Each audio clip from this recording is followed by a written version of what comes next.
Maverick News presents The Rick Walker Show. Defrag your mind.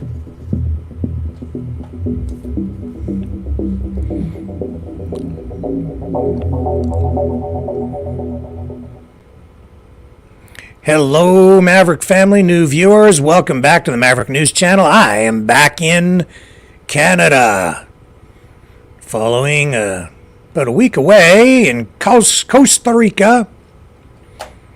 And it is great to be home and back in the studio with you guys tonight. Starting at 7 p.m. again, though, because I was up pretty much all night driving and flying and driving. From there back to here, and I have a tale to tell you about inflation. It's related to the trip down to Costa Rica. It's related to Budget Day today here in Canada, where Justin Trudeau, the Prime Minister, and his Deputy Prime Minister / Finance Minister Chrystia Freeland are hiking taxes in the newest budget, even as protests to axe the tax continue in various locations across the nation. Plus, Israel still vowing to respond to the unprecedented drone and missile attack that we saw. An attack that did, in fact, involve hypersonic missiles. We'll tell you why that's very destabilizing.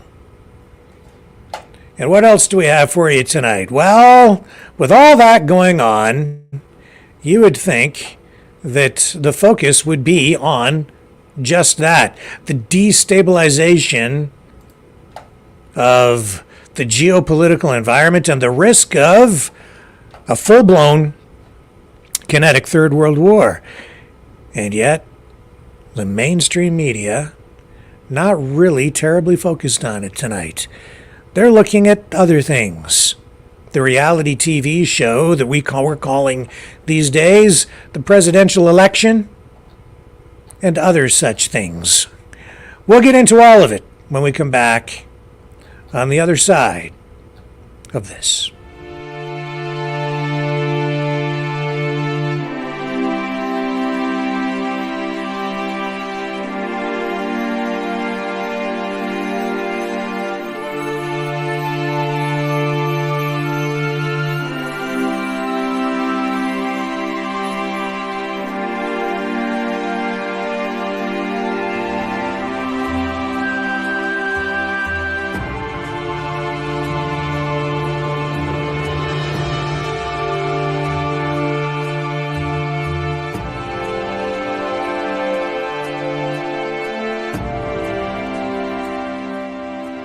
Maverick News. The world is watching.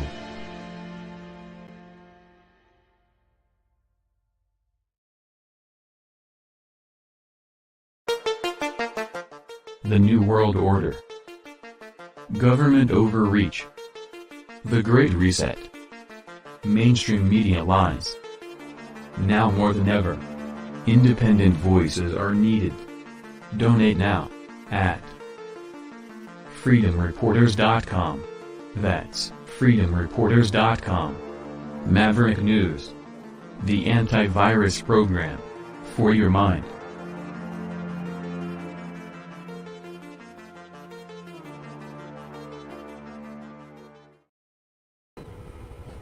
Okay, also I should tell you that tonight in Toronto, we are seeing pro-Palestinian protests ramp up. They are blocking railroad tracks.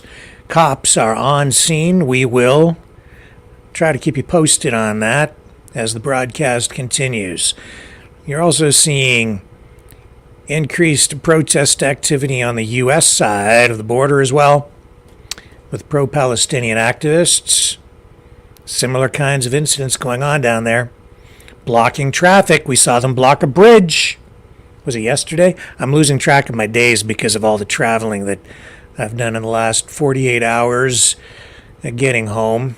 And what an experience it was coming through the airport and customs getting back. I'm going to tell you about that tonight. But first of all, let's talk about this federal budget. You have going on in Canada right now freedom fighters protesting Axe the Tax.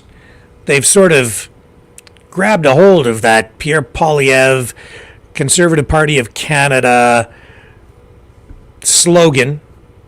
They've kind of stolen it or used it, or maybe it's the other way around. Maybe it's the Conservatives taking over the freedom movement. I don't know which it is.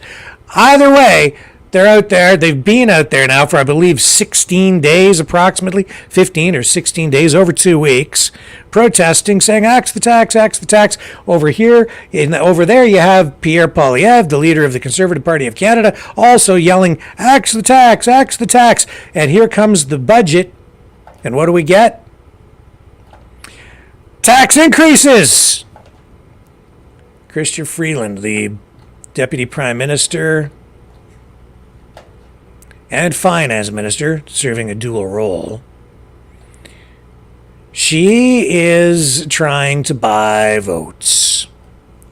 Her and Justin Trudeau, going after especially younger Canadians, highlighting in many speeches all the problems that honestly the government has created over 8 years of fiscal mismanagement, in my view, and the view of many others, and now responding with a budget where they're going to spend even more money.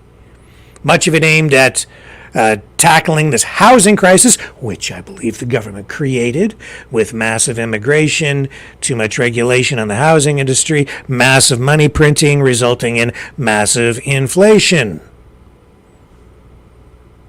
and an inability to wrestle that to control with the traditional method of using higher interest rates.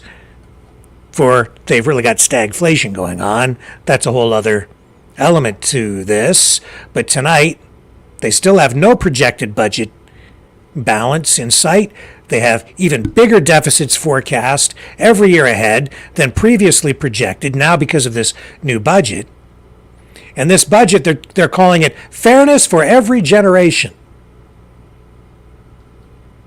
And they're going to spend an unprecedented amount of money. Overall, the 2024 federal budget includes $52.9 billion in new spending.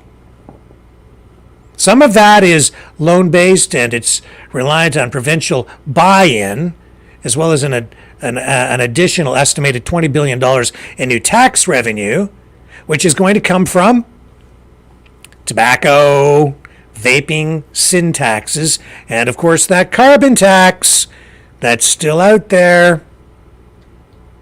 So they're going to rake in a whole lot of additional tax revenue, $20 billion in new tax revenue, while people are out on the streets protesting, literally on the sides of highways, protesting, axe the tax, axe the tax, not listening. So here comes the budget today. And they've increased spending. They're increasing taxes. That's what liberals are known for. Tax and spend. Tax and spend. We've seen unprecedented amounts of money printing, unprecedented levels of spending, unprecedented levels of foreign aid going out, unprecedented budget deficits. In fact, more debt incurred over the life of this Trudeau liberal / NDP government than all other previous governments combined. Let's go to the House of, let's go to Ottawa and listen to what Chrystia Freeland, the Deputy Prime Minister, has to say about this tonight. Here we go. Here's the Deputy PM and Finance Minister. Oh, hang on a second. I need to queue up this. I need to get it on the screen for you, don't I? That would help. Here she is. Chrystia Freeland, Finance Minister, on today's budget. A fairer future. To build a fairer future for younger Canadians, she says. We need to make sure our tax system is fairer too. In Canada and around the world, The 21st century winner-takes-all economy is making those at the very top richer, while too many middle-class Canadians are struggling just to avoid falling behind. The job of our tax system is to lean against this structural inequality, to fund investments in the middle class, especially in young Canadians, by asking those who are benefiting from the winner-takes-all economy to pay a little bit more. Today, our tax system doesn't do that. Today, it is possible for a nurse or a carpenter to pay tax at a higher marginal rate than a multi-millionaire. That's not fair. That must change, and it will. Our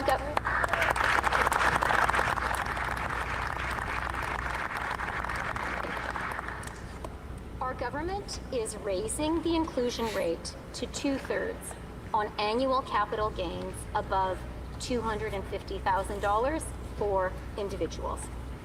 This new revenue will help make life cost less for millions of Canadians, particularly millennials and Gen Z. It will help fund our efforts to turbocharge the building of more homes. It will support investments in growth and productivity that will pay dividends for years to come. So, who will pay more? Well, Mr. Speaker, most Canadians have no capital gains in a typical year, so they won't pay more. The first $250,000 in capital gains every single year enjoyed by each individual Canadian will be taxed at the current rate. Individual Canadians enjoying this substantial annual gain won't pay a penny more.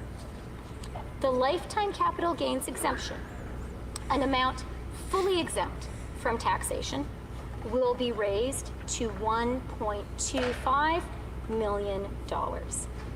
And this change will not, of course, apply to the sale of Canadians' principal residence, which is and will remain fully exempt from the tax on capital gains. Only 0.13% of Canadians with an average annual income of $1.4 million will pay more on their capital gains. For 99.87% of Canadians, personal income taxes on capital gains will not increase. Taxing capital gains is not an inherently partisan idea.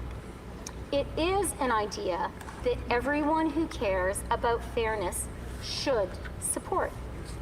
In fact, the idea of taxing capital gains in Canada was first broached by the government of Prime Minister John Diefenbaker and his Royal Commission on Taxation, chaired by Kenneth Carter.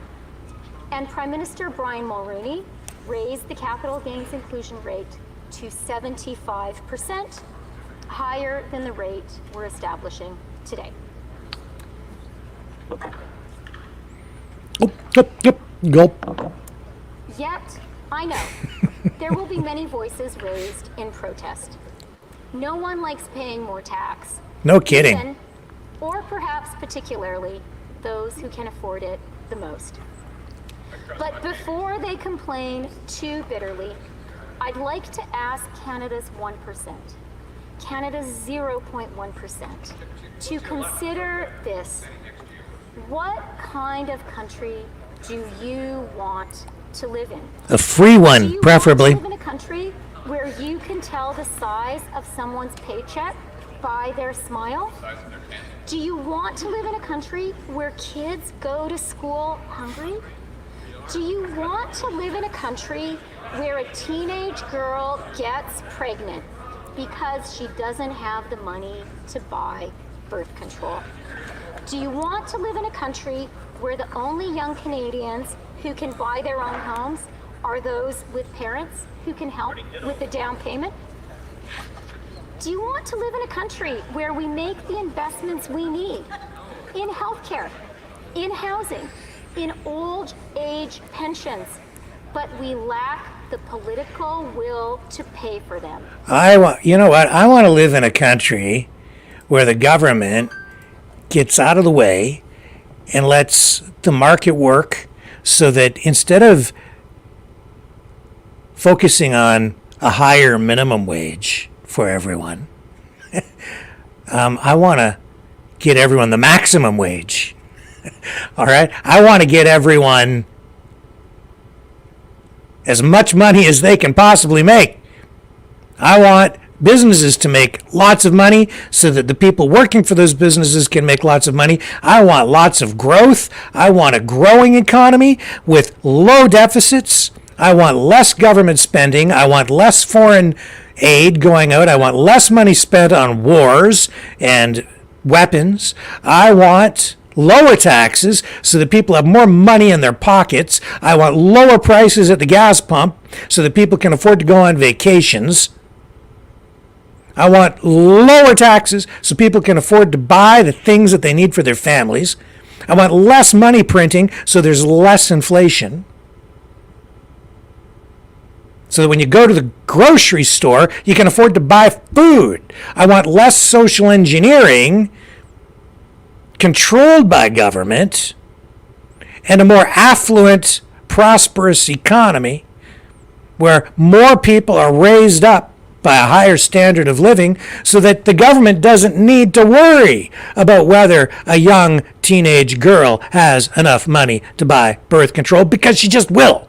Because the whole family will have the means to buy the things that it needs to survive.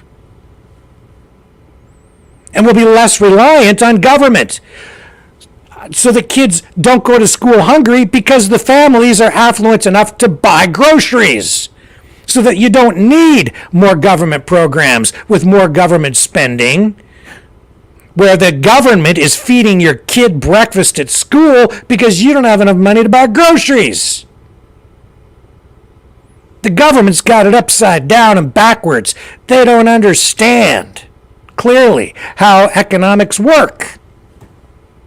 They want to control everything. They want to control every aspect of your life. They want to control the economy. They think that they're the ones responsible for everything, that they should be responsible for everything, especially you. And they want to control you that way. That's my view. That's what this budget is all about. How does a higher capital gains tax get us more houses built at a time when we have a housing crisis and still mass immigration happening, so that we can't house the new people who are coming in, let alone the people who are already here? And we've seen housing prices double as a result of this economic reality, where we've got declining supply, relatively speaking, and increasing demand. That then, what do you get when you have less supply relative to the amount of demand? You get higher prices. Obviously, you have an economic problem on your hands when you've more than doubled the cost of a home, and you've stripped from young people the prospect, the dream of home ownership from an entire generation, where most young people today don't think they can ever afford to buy a new home. So what are they coming up with? A renter's bill of rights. That's renting. They've incorporated a renter's bill of rights into the budget, thinking that's going to help solve the housing crisis for home ownership. But that's not focused on home ownership. That's focused on renting. And this whole idea of helping people build a better credit rating, I mean, there's nothing new in here that we haven't heard over the last few weeks. You know what is new? More spending. You know what that tells me? It tells me that an election is not that far away. When the government ramps up spending, it's usually because they're out there trying to buy votes. That's what Justin Trudeau is trying to do here. He's softening everybody up, getting people ready for an election, cranking it up, because they know that they'll do better at the polls when they're handing out more free money to people, which will ultimately just fuel more inflation. There's no such thing as a free lunch. Here's Chrystia Freeland talking about the housing crisis and what their goal is. Listen to this one and then listen to the uproarious laughter that follows this portion of her budgetary announcement today. Together, we are putting into action a plan to build nearly 4 million homes by 2031 and to unlock the door to the middle class for more young Canadians. Good luck. They're not on track for that, not anywhere near that. And because their policies are so focused on capital gains, for one thing, especially as it relates to real estate and rental income, and rental properties, I should say, that will act as a deterrent to investment in rental properties. That means you're going to get less private investment, which would stimulate more housing starts, more construction, and reduce the supply-demand ratio so that, you see, if people think that they can make money by renting out homes, they will invest in homes. They will even, and because there's more investment going in, because they're buying homes to rent out, you're actually stimulating the construction of more rental properties, increasing the supply of housing. And that investment is coming from the private side. It's not tax dollars. It's not government spending money to build houses. It's private people, individuals, sometimes even just middle-class people who invest in another home that they're going to rent out. It's a rental property. They become a landlord, essentially. By doing that, you've created more capacity for housing without spending a dime of government money. It could be you. You could work enough years to come up with a down payment to get a second mortgage on a second property and purchase the property or even have one built so you can rent it out. Make money back on that over time. The rent, of course, pays for the second mortgage, and then you profit from that through a capital gain over many, many years, say the life of a mortgage, 20 or 30 years even. But you've created a place for someone to live in that amount of time. And over that amount of time, as they rent there, those people would have the opportunity to live and build a life and maybe get out of that rental because they have an affordable place to live, because there's been private investment in there. No, they want to tax the gains that a private investor makes in rental property at a higher rate, starting at $250,000, which when you think about the cost of a home today isn't really that much money, relatively speaking. So 20 or 30 years from now or 10 years from now, whenever they sell that property, that capital gain, however much money they make on that capital, they would be taxed at a higher rate than what they're being taxed at now. That will be a disincentive again to anyone who would invest in rental property. So you're going to take more private money out of the market, and then you were even more reliant now on government spending to build houses. And what kind of houses do you get from the government? You get geared to income, low rent, rent-controlled stuff, housing projects. That's what you get from the government. And that's not the Canadian/American dream. That is government ghettos. Basically is what they're telling you they're going to give you here. That's my assessment. That's what I've seen all through history in my lifetime. That's what these government programs aimed at housing ultimately give us. In Canada, it hasn't been as bad as in many places in the United States, I would say, when it comes to these kinds of housing projects, because they do integrate them into other communities.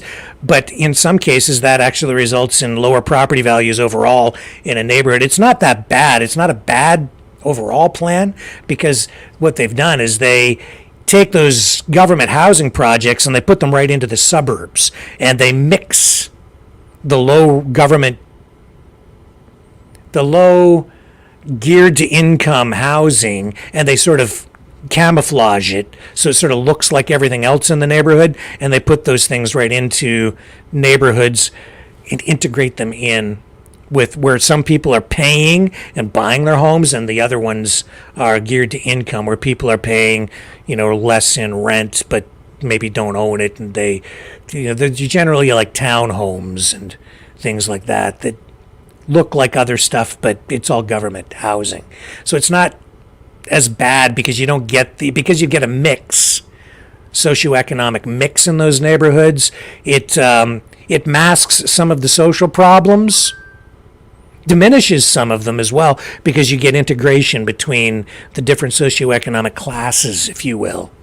But it also lowers sometimes property values because you do get more socioeconomic problems. It's a complicated thing. I'm not entirely explaining it with the giving it the justice that it needs here tonight, but it's because we're dealing with this budget,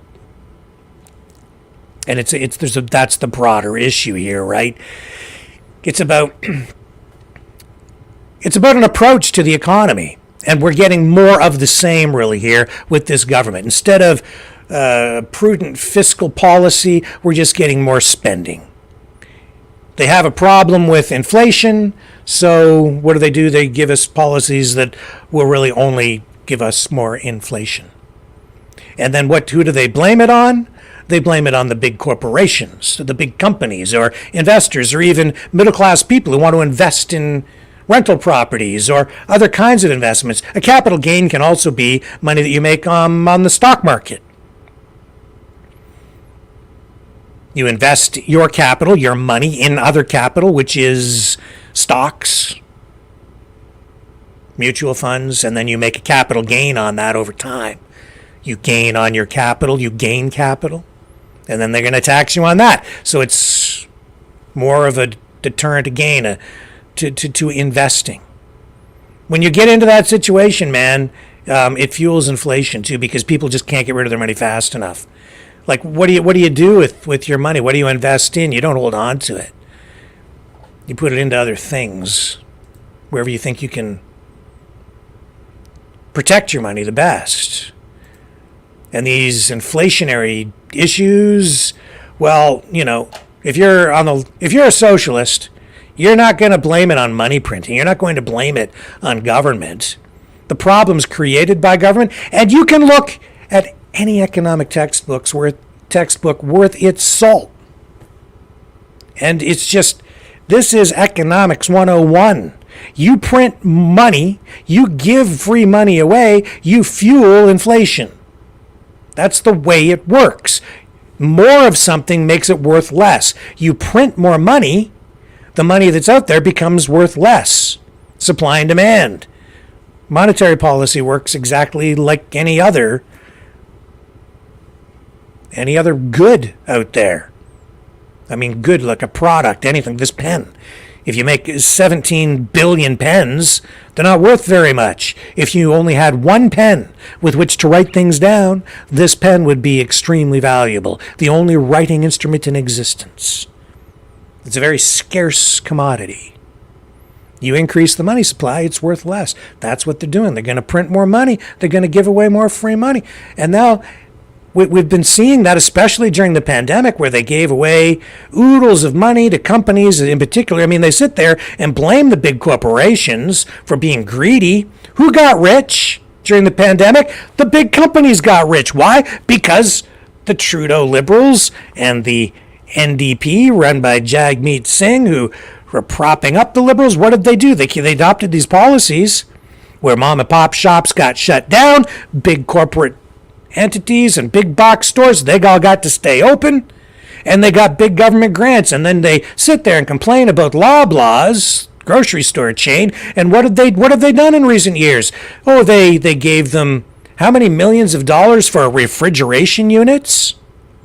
in their supermarkets. Government money, our money. They gave it to the big corporations. Then they turn around, people like Jagmeet Singh of the NDP, Trudeau's puppet master, really. And who does he blame? He blames the big corporations. It's all smoke and mirrors. It's like it's a secret deal like that they have with these big companies. It's like, we're going to give you all this money in the back door through these government programs. We're gonna help you out. We're gonna feed you billions of dollars over here, and then over here at budget time, we're gonna criticize you, and we're gonna say you're not paying your fair share in taxes. So we'll tax you a little bit more over here, but give you a whole lot more over there. And people will cheer when we say we're gonna tax you. And then over here, we just won't talk about that too much. The media might make a little bit of hay with that, but we'll just poo-poo that and just kind of shove it off to the side, not talk about it too much. But over here, Jagmeet Singh, today, he blames big corporate greed for all of the economic problems we've been seeing. And it's Jagmeet Singh who is the tail wagging the dog here, folks. Make no mistake about that in Canada. This is the guy who has pushed Canada so far left, it's coming all the way back around and wrapping itself back up into right-wing politics and economic policies. Some would say economic fascism. Here we go with Jagmeet Singh and his response to the federal budget. You listen to him. He's going to say corporate greed. Listen. Here it comes. There are some things in this budget that we fought for, that we spent time hearing from Canadians, and we forced this government to deliver. Those include protections for renters. Renters live in constant fear that they're going to get rent evicted or kicked out of their homes because large corporate landlords want to buy those buildings and then evict them. We forced this government to put in place a renters protection fund, something that we've been calling for over a year. And that's going to help people stay in their homes and keep some of those affordable units affordable. Yeah, but it's not housing ownership. Some relief for parents. You'll own nothing. So the kids, when they go to school, can get a nutritious meal with a national school food program. That's going to give because parents can't afford to buy food, plate, save them so money. the government will save you. We also force this government to move forward on covering free birth control, free diabetes medication, and devices. Because people can't afford it because your economic policies suck. We force this government Sorry, to bring down the cost for Canadians. It's just true. That's some relief in a time when Canadians are really feeling squeezed. We force this government to deliver that. Let's be absolutely clear. This would have never happened but for the fact New Democrats forced the Liberals to give this relief to Canadians, to give a bit of a break. Give it away. Control you. Though. We're concerned about the fact that the Liberals ignored the opportunity to take on corporate greed. We know the major driver that is driving up the cost of living is corporate greed. When it comes to buying groceries. It's got nothing to do with government policy. It's not the government. When you're paying some of the highest cell phone and internet fees in the world, that's corporate greed, driving up the cost of your cell phone and internet fees. When you look at trying to find a home, it is, but it's government. Keep on driving up the cost of housing, and corporate landlords are scooping up all the available housing. That is corporate greed. That's making it harder for people to find a home. That is a major problem and makes life unaffordable. The Liberals failed to use the opportunity they had to take on corporate greed. Let's also be clear about the Conservatives. The Conservatives want to take this all away from you. They want to take away childcare. They've been open about that. Pierre Poilievre wants to take away childcare. He wants to take away dental care from seniors. No, he'll give you credit so you can go buy it wherever you want to buy it. He wants to take that away from seniors. Instead of having the government force you to go to a government-run indoctrination center for your kids. And he wants to cut further. He wants to cut health care. He wants to cut pensions. He wants to cut EI. He's going to make things even worse for Canadians. But there are some concerns we have in this budget as well. I want to lay out some of those concerns we have. We're concerned about the disability benefit that we fought for being only $200 a month. That is far too little to meet the needs of people living with disabilities. We're concerned that this government has not laid out the plan to address the gap in infrastructure and housing funding for Indigenous communities. That's a serious concern. We're concerned about the loss of 5,000 public sector employees. Serious concern as well. So we've got some way too many government employees as far as I'm concerned. It's government bloat. And we're going to continue to use bunch our power of as we have overpaid bureaucrats. to fight for Canadians to make Ottawa work for you, to give you some relief. I'll do that again in French, then I look forward to your questions. We'll skip the French because I know our audience is English. Let's go back here. And Average rent in major cities in our country. rent. Apartment They're focused on rent. $1,000 People want to own homes and build equities. You have retirement. and still have money It's left like over to pay the houses and be able to are a retirement fund for a lot of very people. serious concern that people You don't have. get that if you rent. Just 10, 20 You build years no ago, equity in renting. Further 40 years ago, Your money people goes could right afford to buy down the a home drain. on their salary, on working one job. And now people working very good jobs, multiple jobs, are saying there's no way for us to even afford rent. After 8 years of far left socialist Specifically economic because policies. The Liberals failed to address the major reason why things are so expensive. That's corporate greed. They did not take the opportunity to take on corporate greed with the wealth tax on the excess Corporate greed, profits corporate greed, of oil and corporate gas greed. companies. Just keep repeating corporate greed. It's easy to sell that to people, but it's not really true because you're just going to shovel money back to the corporations through the back door. Look how much they've given to the auto companies. Committed to taking on the real cause that is driving up the cost of living. Yeah, it's called money printing. So that's not a decision that we are making right now, and the reason for that is the following. While we fought for certain things in the budget that are very important, that are going to give relief to people, we have some serious concerns, and I want to hear from the Prime Minister what his plan is to address those concerns. What is his plan to address the fact that we're losing, his budget's going to cut 5,000 public sector employees? How does he ensure that we're still going to get good service for Canadians? What is the plan to ensure that Indigenous communities that for so long have not received adequate funding for infrastructure and housing, what's the plan to close that gap? What's the plan to address the fact that $500 or $200 a month for people living with disabilities is insufficient? What is the plan to address those concerns? So I want to hear that from the Prime Minister before we make a decision. C'est quoi la priorité pour que vous appuyez? Any concern on the debt charges, sir? I mean, we're seeing taxpayers are going to be paying a lot more to service debt, and that's going to raise some questions about what they're getting serviced. Is that a concern for you as you call for more spending? So we've long raised the concerns that this Liberal government should be cutting spending when it comes to billions of dollars in subsidies to oil and gas companies. We can't afford that.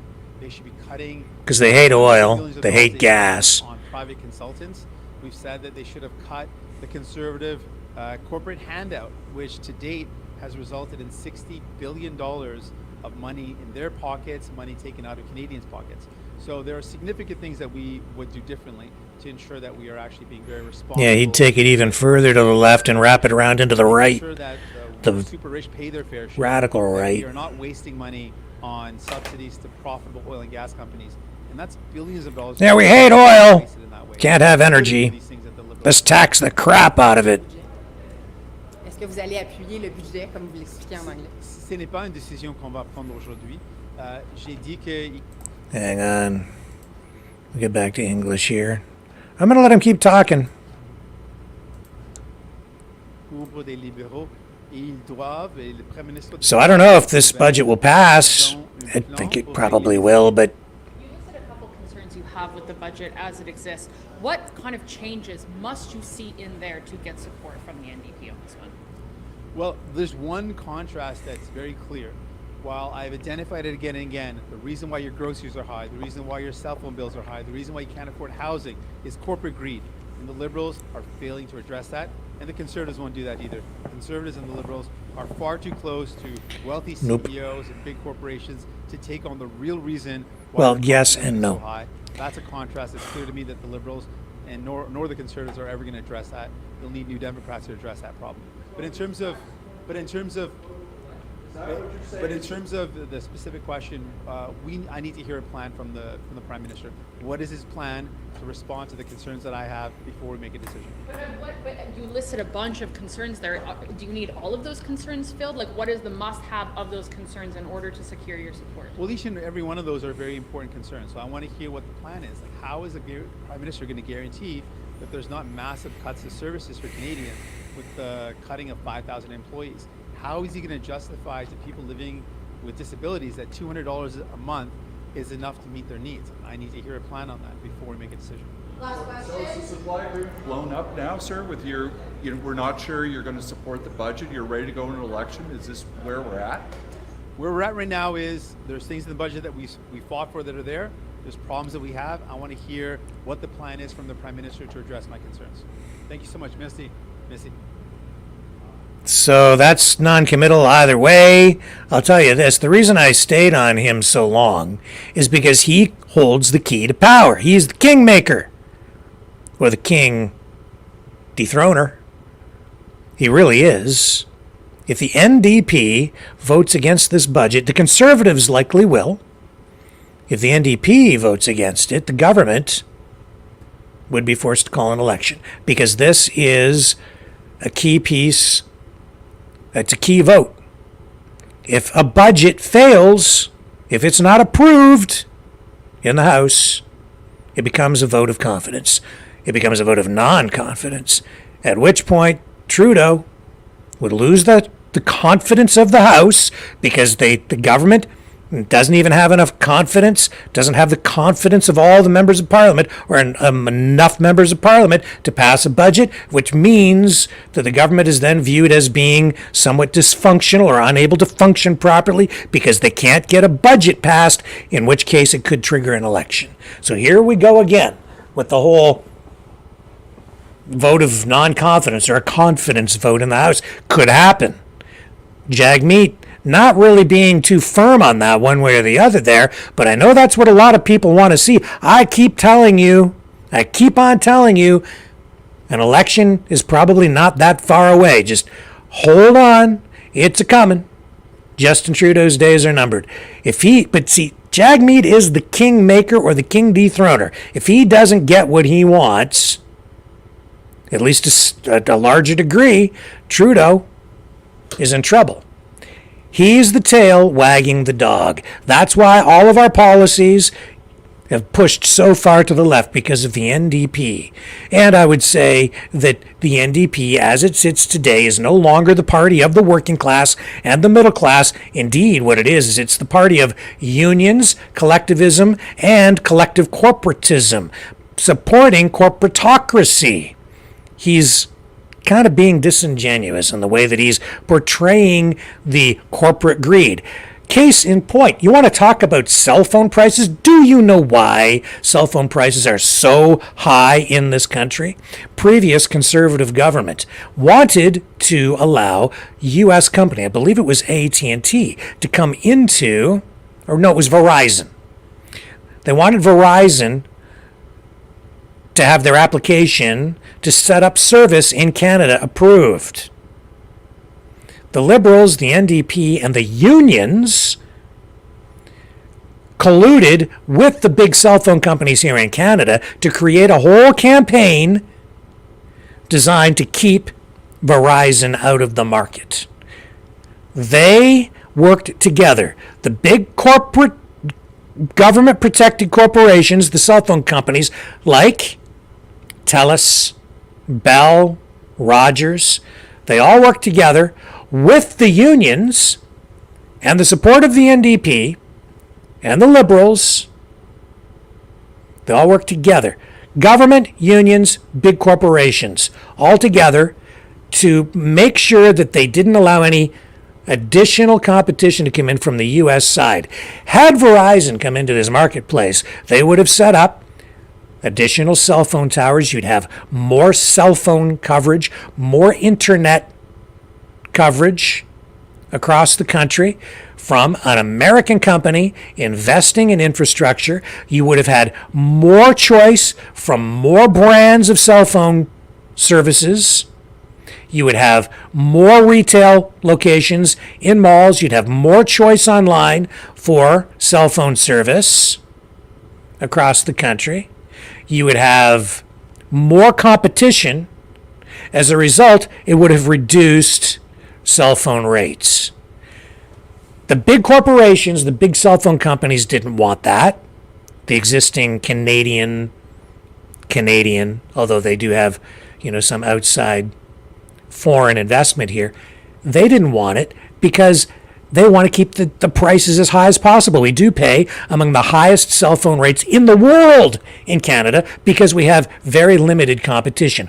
We have what is referred to as an oligopoly. That's the truth. You think that you have a choice between Virgin and Bell? Same company. You think you have a choice between Rogers and Fido? It's the same company. They just put different brands on these things, create different packages, and you actually are buying it from the same company. It's just a different brand. They set up different stores, different brands. You go to the Fido store in the mall, and across on the other side is the Rogers store. It's the same company. Most people don't realize that. So they create this illusion of competition. It increases cell phone data prices. We pay crazy prices in this country for cell phone services. That's why when I went away to Costa Rica, I didn't use my phone.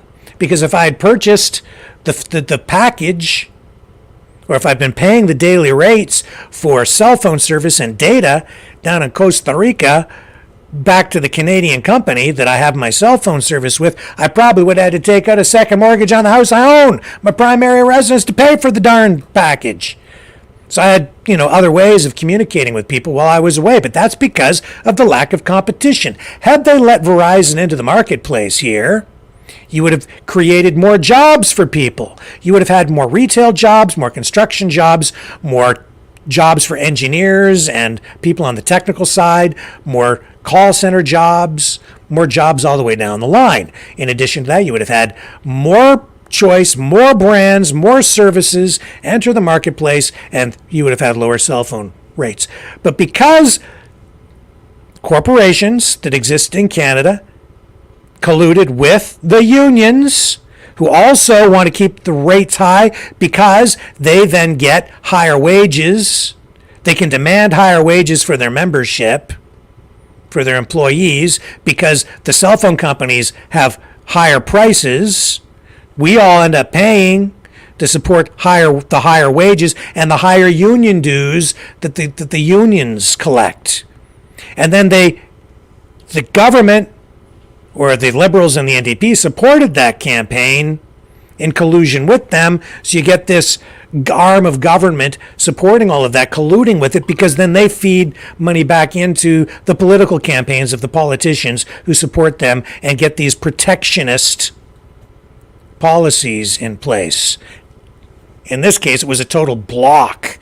No, Verizon not allowed to come in, would not approve them coming in to set up additional services for people. So we get less service, pay higher prices, and then Jagmeet Singh stands up there during this budget and says it's corporate greed. No, it's government, union, and government, so left-wing government, political party greed. That's what it is.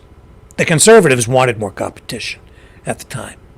That goes back a number of years. That's not directly in this budget, but we're still feeling the effects of that today, and we still don't have any of that outside competition. Very limited, small levels of competition from outside investors from other countries in that regard.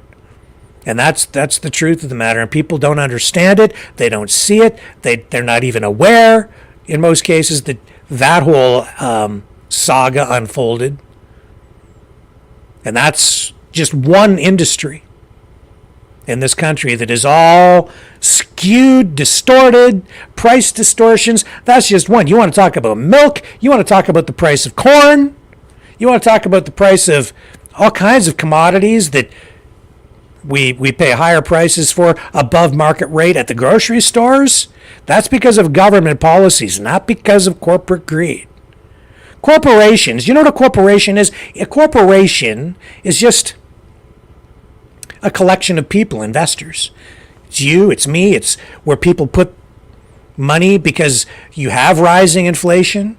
So rather than put it in a bank account where the value just goes down, people invest in the stock market because they're hoping to make a higher rate of return. You then become a part owner of that company. It's a corporation. A corp is a body made up of many people. It's us. It's people. Now, yes, there are, these big, no soul corporate entities that exist, of course, made up of shareholders. And some of these big, faceless, nameless, non-human entities do exist as big companies, and then they invest as well in the stock market and fuel more and more growth. But the bottom line is, it's about shareholders. And it's easy to demonize these big companies. And the big CEOs, they get paid too much in many cases, no question about that. But again, that's all because these big corporations, while the government may demonize them, Jagmeet Singh may sit there and say it's big corporate greed, it's just a dirty deal that's being made. He gets to criticize them because he's paying them off over there. And then it comes back full circle, and then they get paid off with government grants and other kinds of subsidies so they can build an expansion onto a factory so that they can create more jobs that we pay for. And then the deficits go up, and then we get record levels of debt. That's what goes on the left side. It's all smoke and mirrors. They sit there and tell you that they're propping things up and they're helping the little guy while they're handing oodles of cash to the big corporations. And why would they do that? Because it's the executives and the CEOs. Ultimately, they get the big paycheck at the end of the day. And why do they get the big paycheck? Because they get paid because it's not just about running a company efficiently. It's about schmoozing with the right politicians and bureaucrats to make sure you get the subsidies and the tax grants on the other side. If you're running a big auto company, the only way you can survive today is to make sure that you get your handout from the government too. They're all feeding at the public trough. They've put them all on corporate welfare so they can control the big corporations the same way they want to control you and me and all of us with free health care, free dental. Oh, your kids can't afford to eat? Don't worry about it. We'll just feed them before they go to class at the public indoctrination center that they call daycare or public education. And then people turn around and they complain because their kids are being subjected to all kinds of social engineering.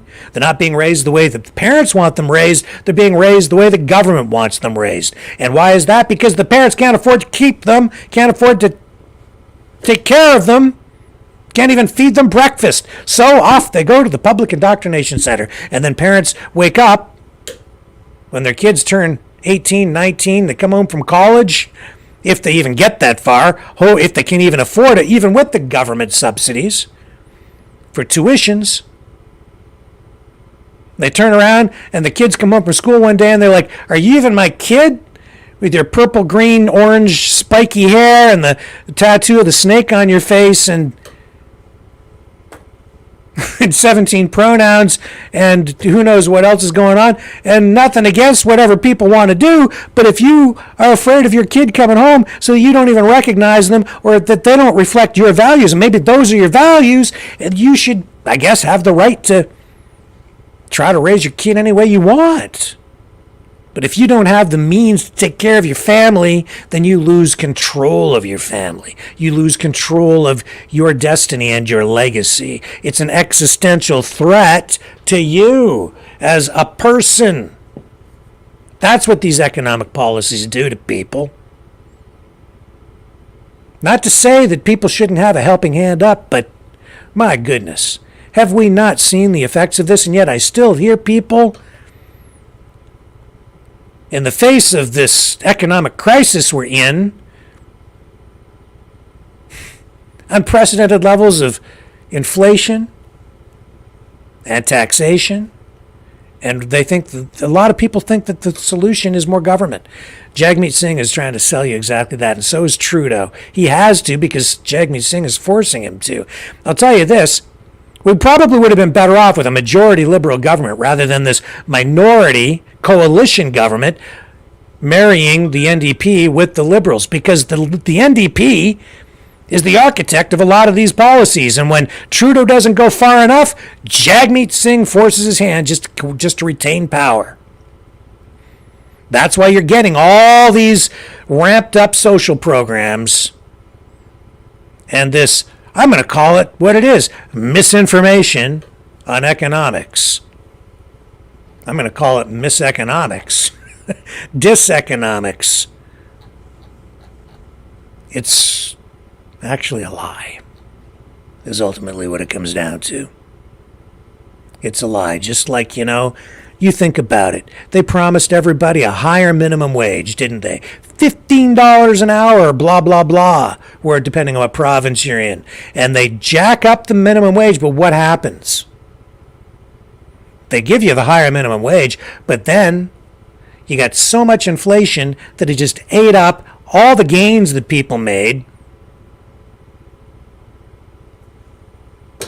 It didn't make a difference because they didn't get corresponding economic growth. All they did was force the employers to pay more out, but there's no corresponding growth because the economic policies stifle growth. The only way you're ever going to get truly higher wages and build more wealth for people is through economic growth. Economic growth. More abundance of things. Even if prices come down, the standard of living goes up because affluence is about standard of living, not just about a number. You can make people think that they're richer by inflating the economy. The price of a house has more than doubled under Justin Trudeau's watch. But people are actually further behind, even though the houses are worth more. Because even if you sell your house, you have to go buy and get some other place to live, but it costs so much to live that you're no further ahead. And the people who don't have a house can't even afford to get into one anymore. And so overall, it's very unfair. It's creating massive economic disparity between the have-nots and the have-yachts, as Pierre Poilievre would say. And it's very, very true. I mean, you are very fortunate, I guess, if you already owned property and maybe a rental property, and then along comes this socialistic economic policy and this massive money printing and inflation. And so I guess maybe if your property relative to the cost of other goods and services inflated, and I think real estate sort of did in that sector, you can make a little bit more and then sell that off and then get your investment back and you'd have a capital gain so that you would actually end up, maybe pretty substantially further ahead, but you already had to be in that position. If you're trying to get into it now, the market's prohibitive for you. Costs way too high. This is a devastating economy, and this budget really hasn't done anything, in my estimation, to address the issue of home ownership, which is really at the core of a lot of the problems that we're facing here. This is a housing crisis that we are in, an economic crisis that is predicated on monetary policy that has resulted in massive inflation, and a housing crisis as a result of massive inflation, increasing demand for housing, while economic policies are stifling construction. I could go on and on and on. I don't need to. All you need to do is just wait and see. I'm going to come back and tell you I told you so. Unfortunately, a year from now, when they get to the next budget, and I'm going to say, see, I told you. And in fact, I can point back and say, see, I told you we were going to get massive inflation because I called it a long time ago. As soon as they started to ramp up that money printing machine, called it all the way down the line. Not just me, a lot of other economists that I've paid attention to. It's just, you want to talk about natural law, that's what natural law is. The law of supply and demand. You can't escape it, no matter how much the government tries to pretend they can. It's just not true. We'll come back. We'll get into other news on the other side.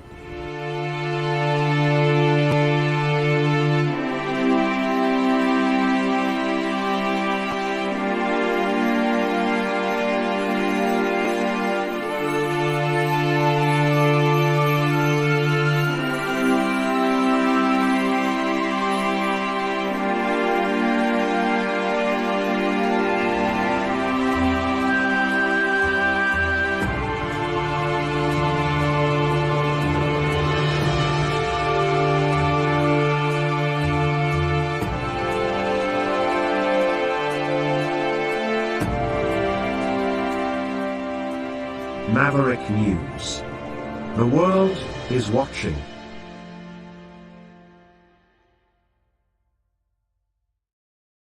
Just looking in the chat here and raging against the machine says, what if we joined Russia, LOL?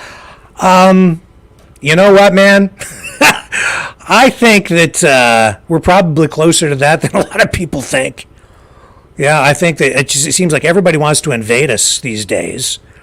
We've heard Tucker Carlson talk about invading Canada. We've heard Jackson Hinkle talk about invading Canada. Hands off my country, Jackson, okay? And now I'm hearing Tim Pool has even said it. You think that's all an accident?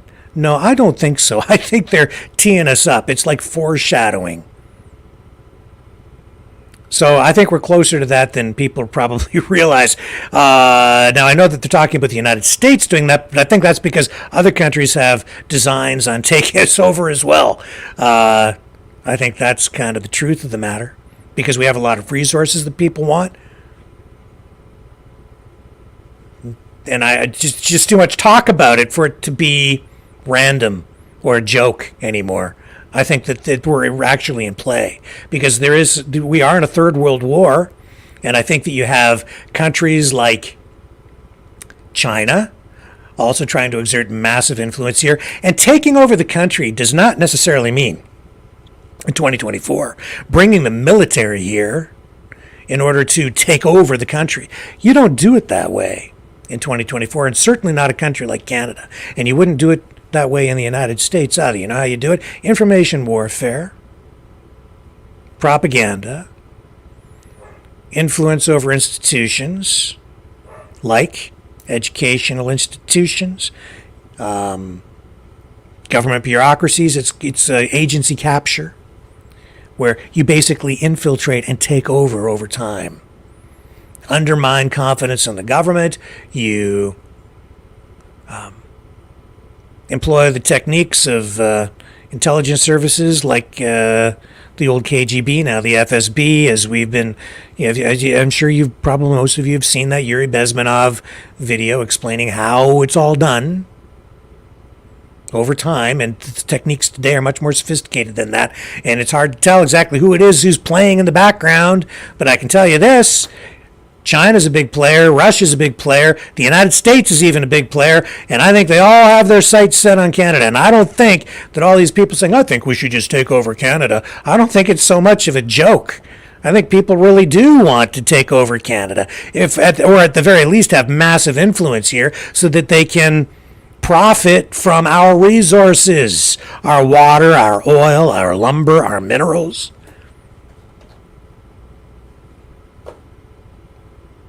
And you're seeing that in the foreign interference inquiry that was taking place, that's now wrapped up. I mean, all the information is right there. And I've been reading intelligence briefings also explaining how foreign governments are directly involved in a lot of these affairs. And probably even, I don't think our sitting government, even the Trudeau Liberals, maybe they are. Maybe they're just turning a blind eye to some of this, if you know what I mean. I don't think they're taking it nearly seriously enough. So I see these comments in here, and it sounds like a joke, but it ain't a joke. In fact, somebody sent me, and I won't even tell you who, sent me a link to a video about Hollywood and the Jews and, the Jewish influence over Hollywood, it's all true. A lot of Jewish producers and directors and so on, and the way they established Hollywood, not exclusively Jewish, but certainly a big influence there. But, a lot of that today is a bit of a cliche that isn't true, or not even a bit, it's a big cliche that isn't really true. And case in point, China has a massive ownership stake in Hollywood today, in the big movie studios, in media. In fact, I can show you. I'll just bring it up. I didn't mean to talk about this tonight. You can Google this stuff. How much Hollywood studios does China own? I mean, they own a majority stake in Disney. I know that. Today, they've been investing, especially since they're, being included since about 2001 into the, the Western economic system. And they've grown and grown and grown, and they've been very good at it. I mean, here, just take a look. 12 Chinese-owned media companies, AMC Theaters, Legendary Entertainment, Dick Clark Productions. See if we can get a little... Here's one right here. Here's an article. You can find all this information. It's not hard. And it's true, just a lot of people choose to ignore it. They'd rather focus on the cliche, the trope, saying, "Oh, the Jews control everything." No. A lot of foreign influence. Sony Corporation owns big stakes in studios. And there are big reasons for that. A fire hose of Chinese investment has been flowing into Hollywood for the last few years as Middle Kingdom firms have scooped up production companies and theater chains by the billion. And while D.C. has finally taken notice and is asking the government to take a closer look at foreign ownership of American content companies, Chinese firms have already accumulated a substantial portfolio of media and entertainment-related companies, often at healthy premiums. And Hollywood isn't ready to look that gift horse in the mouth. Wanda, a real estate and entertainment conglomerate owned by China's richest man, Wang Jianlin, made its first Hollywood splash in 2012 when the company paid $2.6 billion for AMC Entertainment, the parent of AMC Theaters, the second largest theater chain in the U.S. Wanda-owned AMC paid $1.2 billion to acquire Carmike Cinemas, in a deal that just closed in November. It goes on. Wanda paid $3.5 billion for the Jurassic World production company in January, even though Legendary lost $500 million last year, according to a Chinese regulatory filing. However, plenty of Legendary's high-octane action and fantasy flicks have been bigger hits in China than the U.S., such as Warcraft. Wanda spent $1 billion to acquire the producer of the Golden Globes, American Music Awards, and New Year's Rockin' Eve. The deal marks Wanda's first foray into television after spending billions on the big screen, and that's Dick Clark Productions.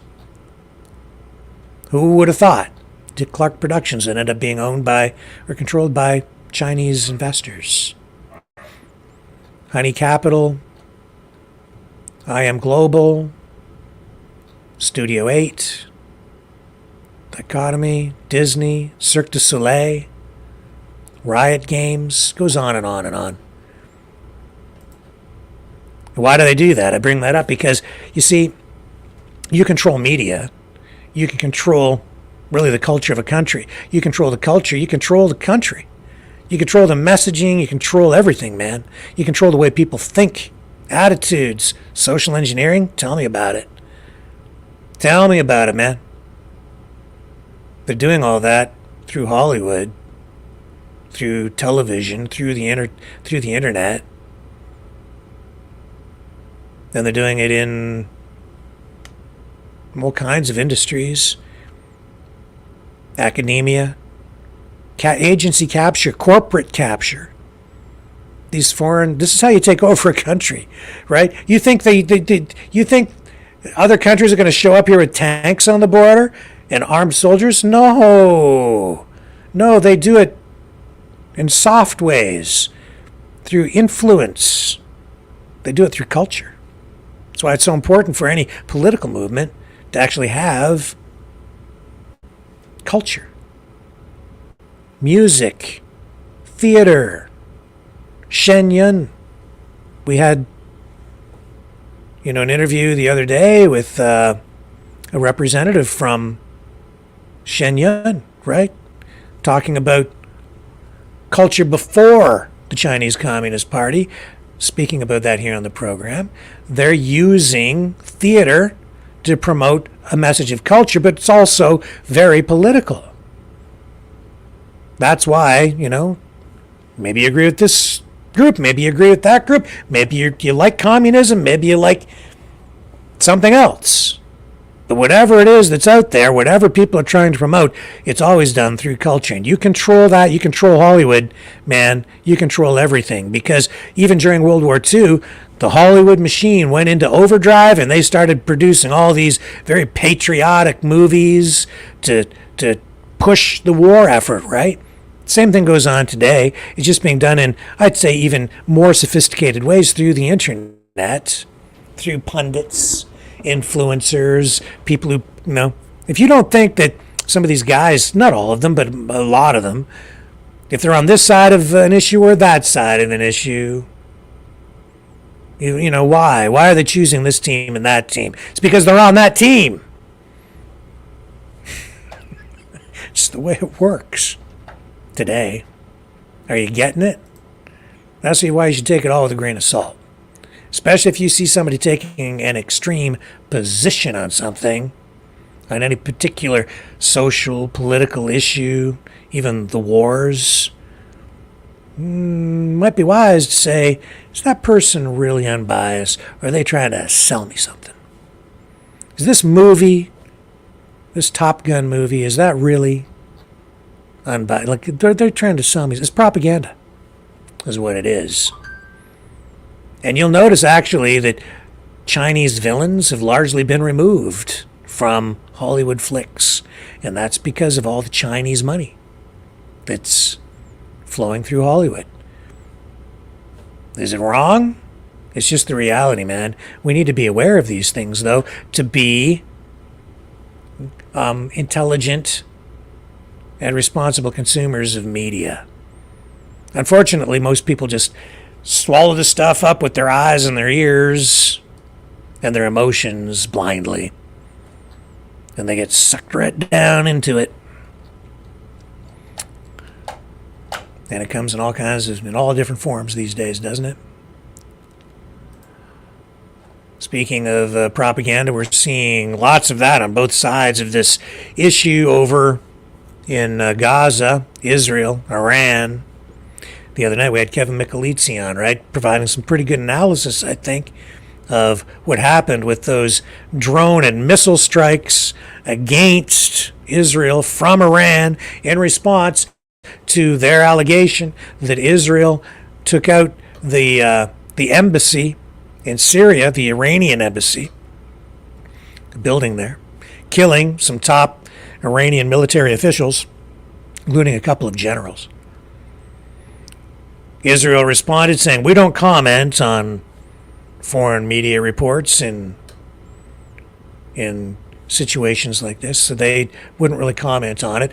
The New York Times reporting that they have sources that have informed them that indeed it was Israel that launched this attack against the embassy. Iran finally responding,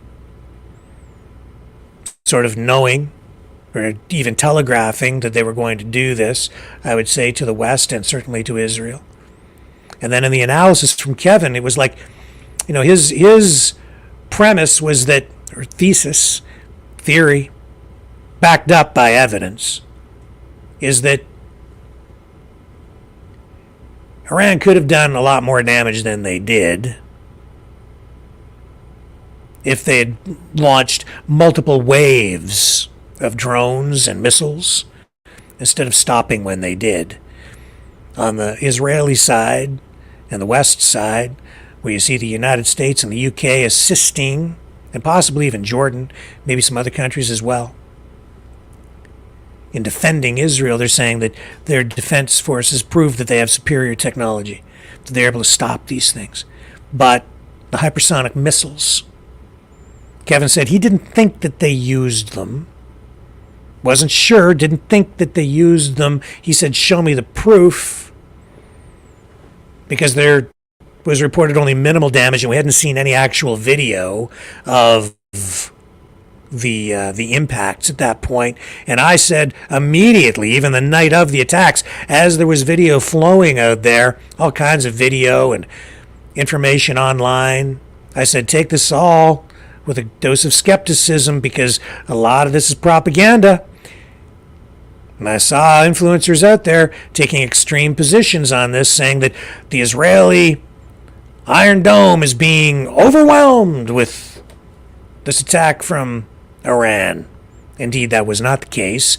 In fact, the vast majority of the drones and the missiles were shot down. But there is now evidence and an admission even from the IDF on the Israeli side that some hypersonic missiles did get through, which is a big concern. But Kevin didn't say. I have to back him up on this because, well, he said he didn't see evidence yet of hypersonic missiles having been used. He said, show me the proof. Now we have the proof.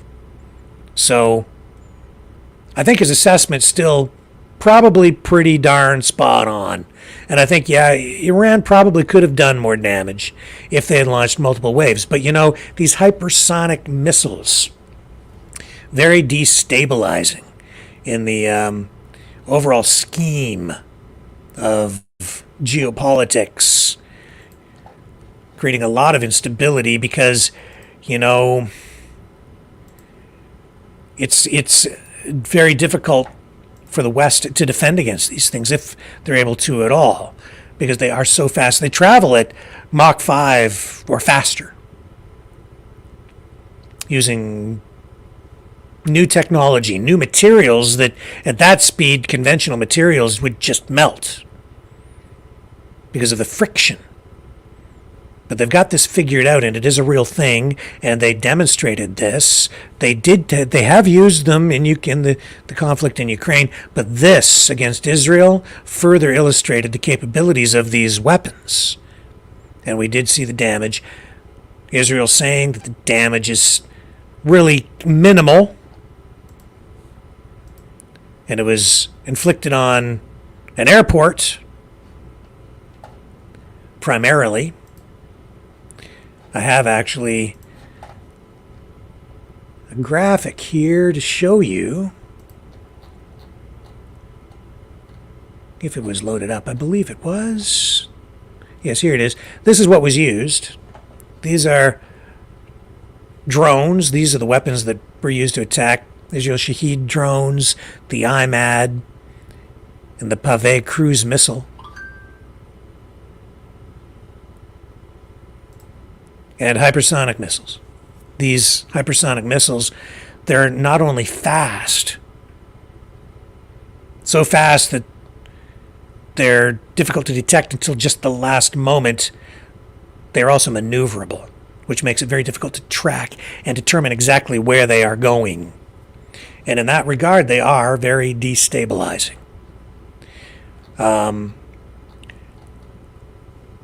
Strategically, it creates more problems in the field. It is a big concern because these missiles, just the kinetic energy from them alone, even without a warhead, massive explosions as a result because they come in at such velocity.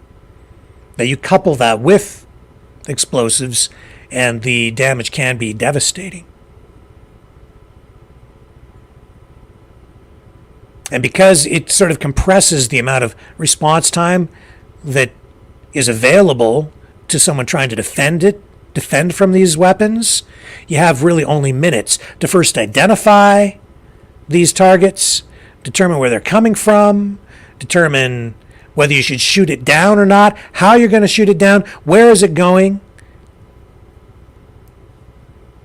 And normally with like a ballistic missile, you would have lots of time because it travels over a big arc, over a long, and it's detected fairly easily.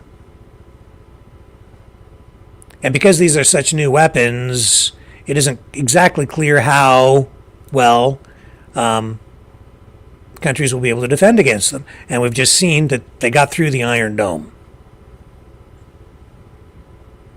We've seen claims from the U.S.-Ukrainian side that these hypersonic missiles have been shot down in Ukraine. Whether that's true or not, I don't know. Using Patriot missile systems, I suppose it's possible because they may come in the final leg at sub-hypersonic speeds. I don't know. I can't determine how truthful those statements about the Patriot missile system shooting down a hypersonic missile from Russia how accurate that really was or how truthful. But it is destabilizing because it's now technology that Russia has provided to Iran. And while we had sort of mutually assured destruction with nuclear weapons, this further destabilizes things now because it creates a whole new dynamic where some of these missiles could even be equipped with nuclear warheads potentially. So it's hard for even the risk to be assessed at this point. What are these missiles equipped with as they're coming straight at you, and you only have minutes, like maybe 5 or 6 minutes tops, or maybe less, maybe even seconds, to determine whether you shoot it down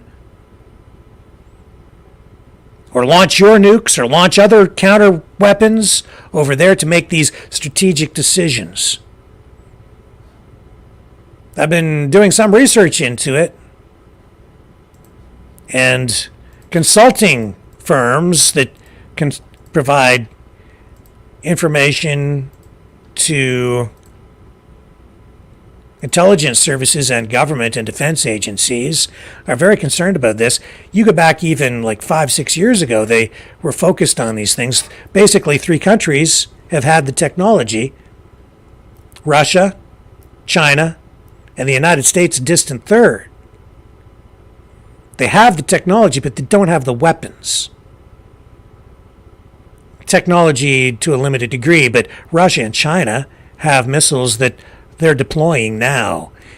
This is something that puts ships at risk, may not be able to defend against missile attacks.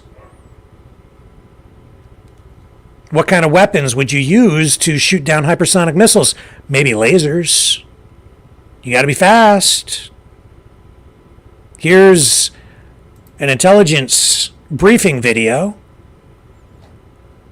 discussing the new realities of the geopolitical situation. This, I don't know what you call this. Is this like a new Cold War? I'd say it's a new warm war of some kind, a new kind of arms race that we are now involved in real time, and it's happening while we are actually at war. Check this out. Most countries use some form of what we call an OODA loop when they're making decisions about whether to respond to a threat or not. You observe a threat, you figure out where it's coming from, then decide whether you need to respond, and then act on that decision. How are you going to shoehorn all those steps into 6 minutes? There are 2 implications here. The first is that people will become more trigger happy. The compressed time frame to make a decision makes people much more likely to want to be the first strike as opposed to the second strike, because you can't preserve your second strike capabilities. The second implication is that if you can't defend against a decapitation attack, then you have to devolve command and control of your weapons into the field. To the military rather than to the national leaders. That runs the risk of an accidental strategic war. Another possibility is to disperse your strategic weapons. That runs the risk of the weapons being seized by terrorists. Another possibility is to go to a strategic doctrine called launch on warning. And finally, you can just decide in a crisis that there is going to be a full-scale strategic conflict, and you strike first. None of these options is very good. I think the world will be a more dangerous place unless we have some sort of an agreement with each other to not share those technologies. The end state that we're trying to avoid is the proliferation of hypersonic technology, not just to rogue nations, but also to nations with regional rivalries that could prove to be very destabilizing. What we're recommending is a kind of addendum or amendments to the missile technology control regime. This regime could be supplemented with some controls on hypersonic components. It would be a waste of time to do this if the US or Russia or China plan to export complete missiles. If you can just start with a trilateral agreement between these 3 major nations, that would be taking a really effective step in terms of controlling the proliferation of these weapons. I am optimistic about the US, Russia, and China. It's in their interest to do this. And there's time to do it. Not a lot of time, but a few years. That was 6 years ago. And that is from the Rand Corporation. 6 years ago. Iran has the technology now. They have the missiles. They have the weapons. Some might say it provides a new balance in the Middle East. Others will argue that it's destabilizing. I think maybe both. Israel, surrounded by adversaries for a long time, provided with nuclear technology from the United States. A lot of power there, a lot of muscle, a lot of resentment, a lot of violence. And now, this. So now, Iran, Russia, they have a strategic, a military, a technological advantage, and they're using it to exert some pressure in order to get what they want politically, and using it to respond to this attack on their embassy. And the United States telling Israel now, do not, if you attack, if you proceed with an offensive against Iran, you'll basically go it alone. The United States, Biden administration saying they won't participate in offensive action against Iran. And yet the Israeli officials still tonight vowing that there will be some sort of response at some point in the not very distant future against Iran as a result of the attack involving missiles and drones. And Israel not accepting responsibility, not saying that, not admitting that they were responsible for that strike on the embassy in Syria. It's all politics. It's a game. And it's a very dangerous game at this point, because even though Iran doesn't have or isn't talking about nuclear capability, they have indicated as well in a statement that they have several new weapons that they are prepared to use if Israel responds and attacks them again. Or maybe for the first time, depending on which narrative you choose to believe. That's the problem as well, right? You don't know what to believe anymore. It's very difficult to know who's telling the truth, who's spinning a yarn, who is outright lying, and how information is being used with partial truth in order to spin up a lie over here. So whose side are you on? There's a new reality out there, and the reality is it's hard to know what's real. At a time when it's probably more important to be able to determine what's real than ever. But how do you even know what's real when, people keep saying we need to learn from our history and so that we don't repeat it. But what I've seen, especially over, say, the past decade, is our history being rewritten.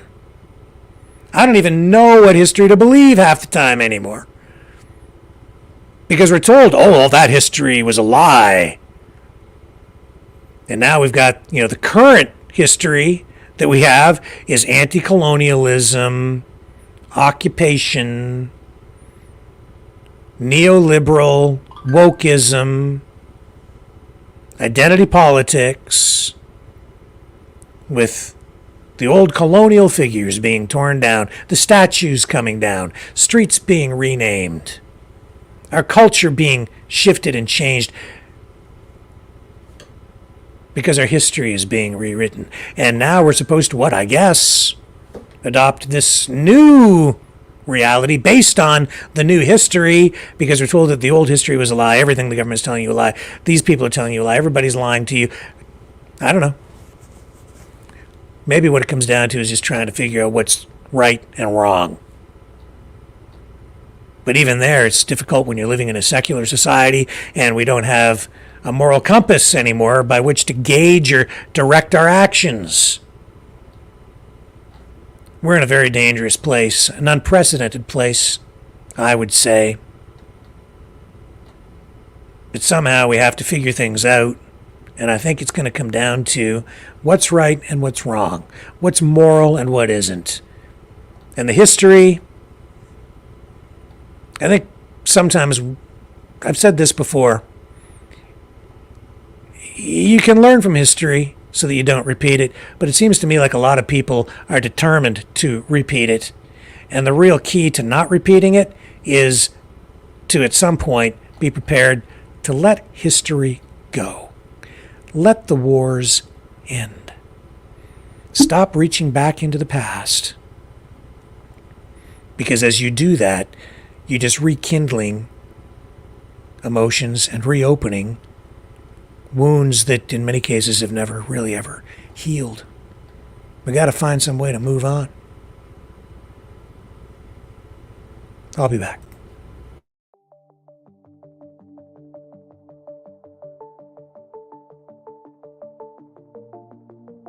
Greetings, brave Mavericks. Our quest for truth continues. We go beyond fake news. Together we expose propaganda. Together we pull others out of rabbit holes.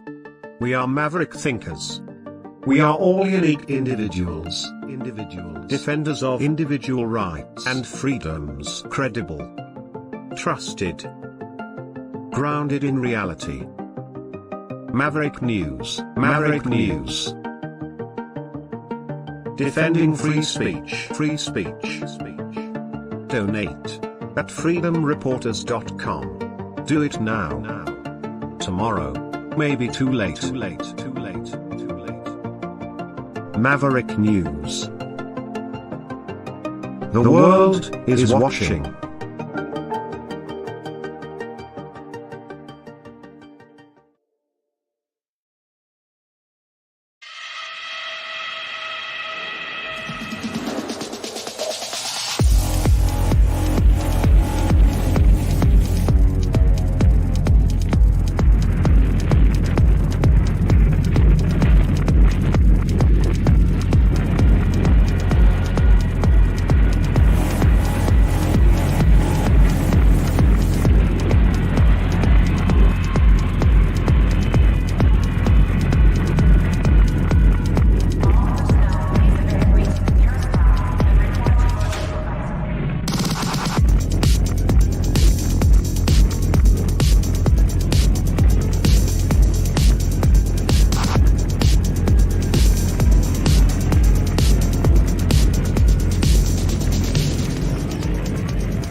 Maverick News. The world is watching. So I've got, I'm going to show you kind of the craziness that's going on out there, all because of Gaza and the Palestinian protests that are happening here. But I want to just come back a little bit for a moment to the economy and the state of the country here in Canada and the U.S.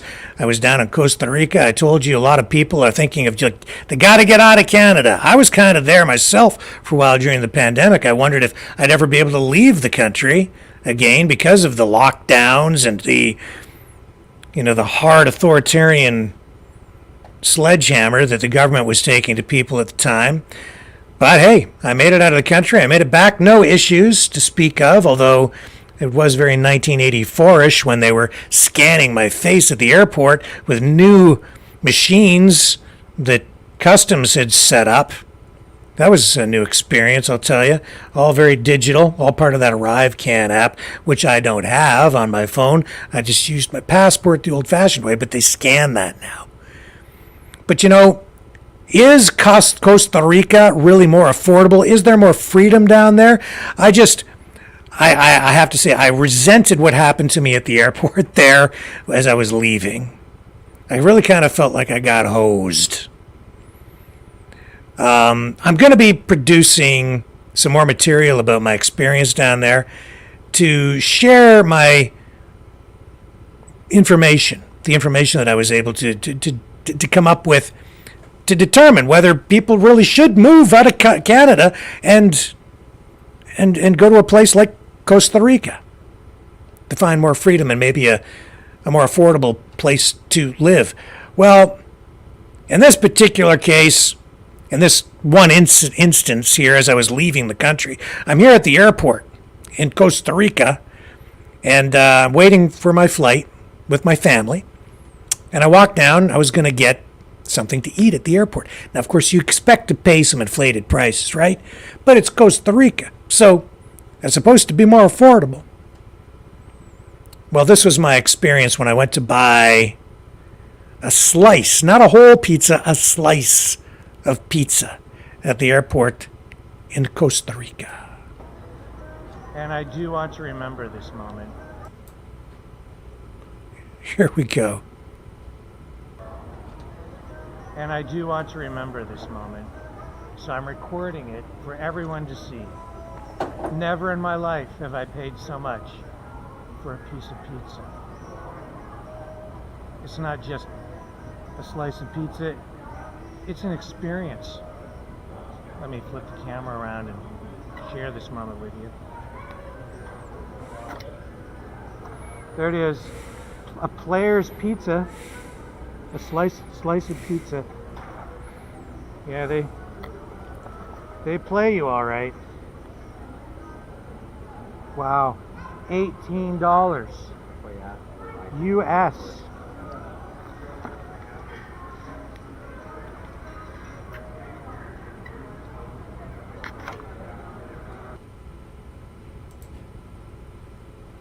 $18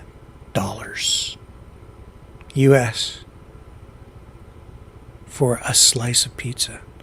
Cut in half, so I guess it was $9 for a slice. Times two. Now, it was good, but I've never paid so much for a slice of pizza. I expect to pay some inflated prices at the airport. When I went down there, I thought, what are they going to charge for a slice of pizza? It'd be like, what, $8, $9, $10? Max 12. 18 US. I was like, when the girl at the cash register told me it was $18 US, first I had a heart attack. I died. Then I came back to life. I had an afterlife experience. Refocused. And I was like, I shouldn't pay this. And then I thought, no, I should. I'm going to pay I'm going to give her the two tens. And I okay, here you go. $20. I got $2 back. And I thought, it's worth it.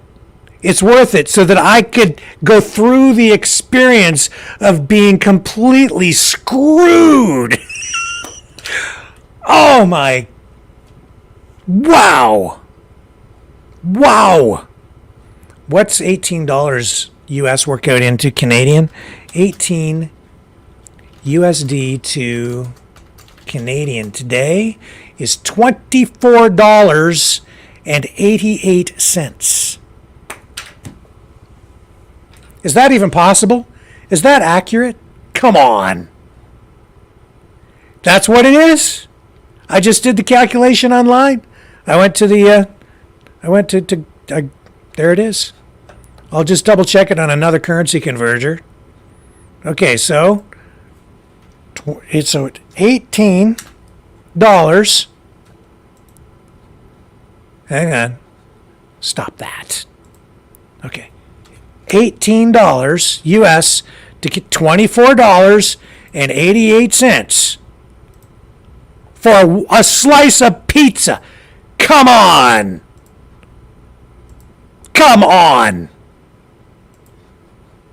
Here, I'll show you. This is xe.com. $24.88 Canadian dollars. Can you believe that?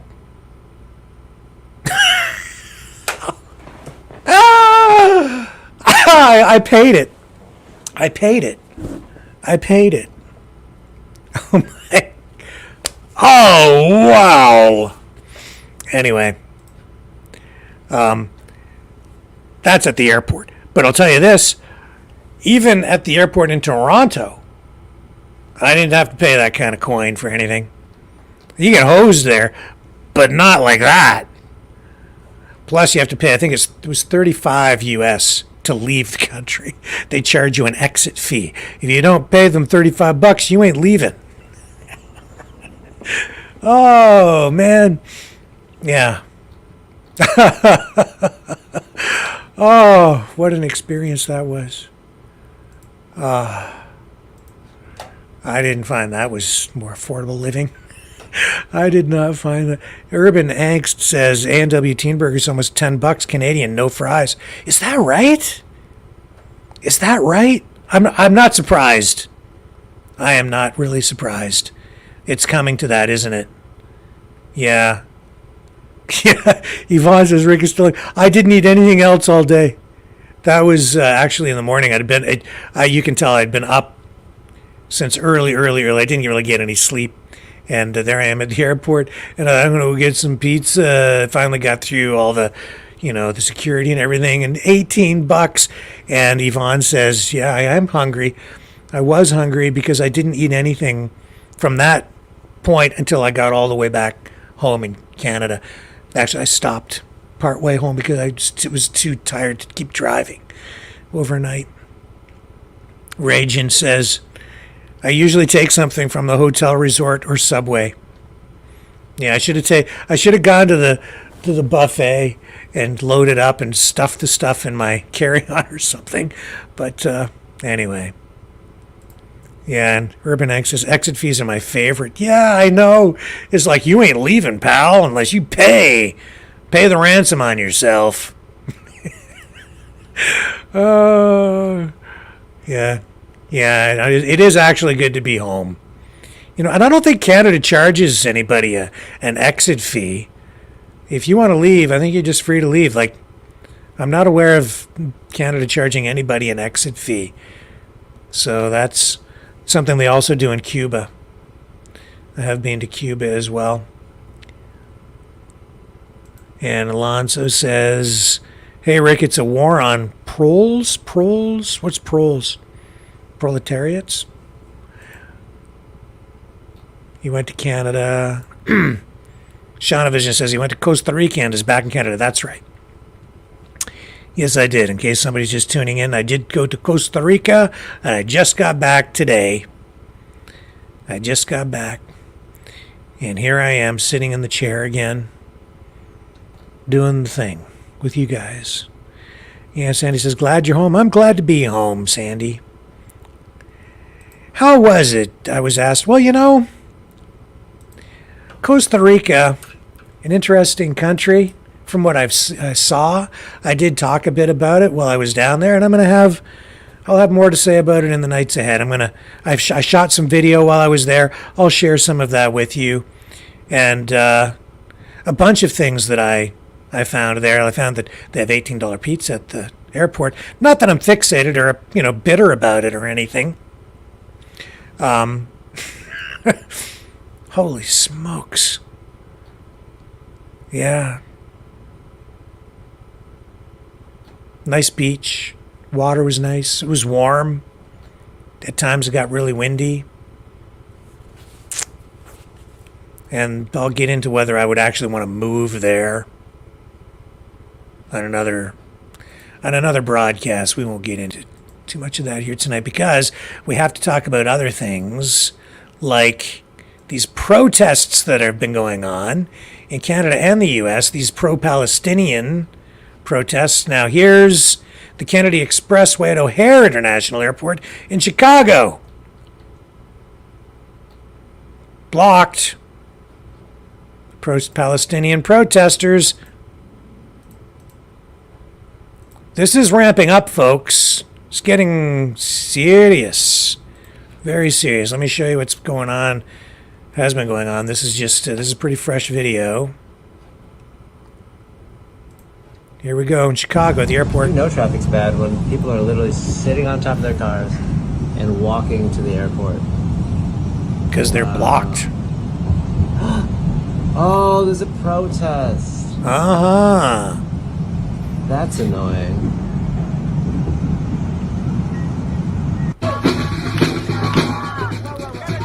Oh, yeah.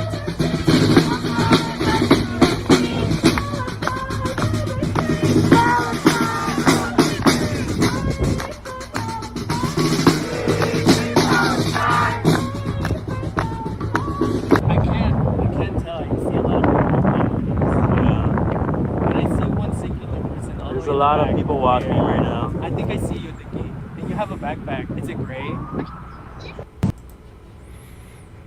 So there's that. There's that. And then we've got similar kinds of things happening in Canada, right here on the home front. Karim Assad out there doing her thing. Let me share just a little bit of her work from today. These protests, I mean, in a way, I was, somebody said to me, why do you cover more of this stuff? And this is real news. And I'm kind of like, well, yeah. But at the same time, it's like, it's not just so much that it's news, it's just Tuesday. Just a normal Tuesday in Canada now because you've got this going on. More protests. Protesters dressed in black bloc during railway blockade at Dundas and DuPont. This is in Toronto. This is what's going on. Pro-Palestinian protesters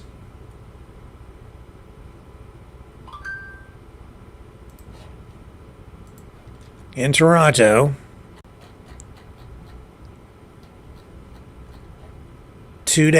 tonight, blockading railway crossing, and we also have police now showing up.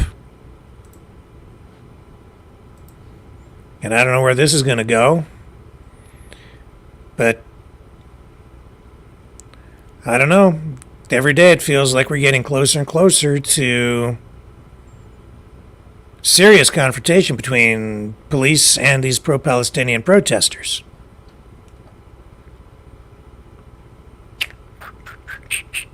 Depends on which side of the issue you're on. Whose team are you on? Are you in favor of the cops going in and doing something or not? Are the cops using a heavy hand would they be using a heavy hand clearing the protesters off the railroad tracks so that they stop blocking trains or highways, preventing people from getting to airports? Or are the cops being heavy-handed? Is it better for them to do nothing? Where are we at with all that? I don't know. Depends on which team you're on. The people are always against the cops taking action if it's a cause that they're in favor of.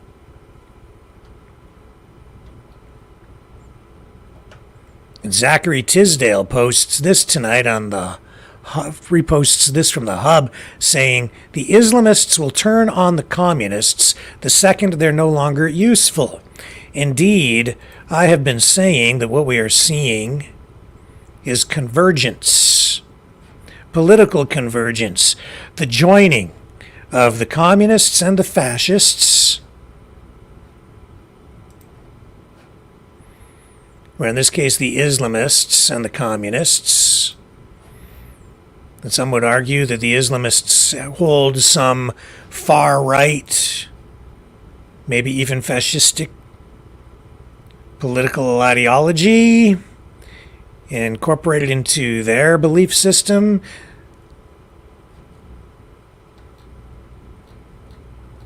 That's where I come up with the communofascistic, communofascists. Indeed, that's what we have. That is what's going on right now. But is that an alliance that ultimately would hold? I don't know. This was, again, this is a video imagery from Karim Assad again, out there doing her thing.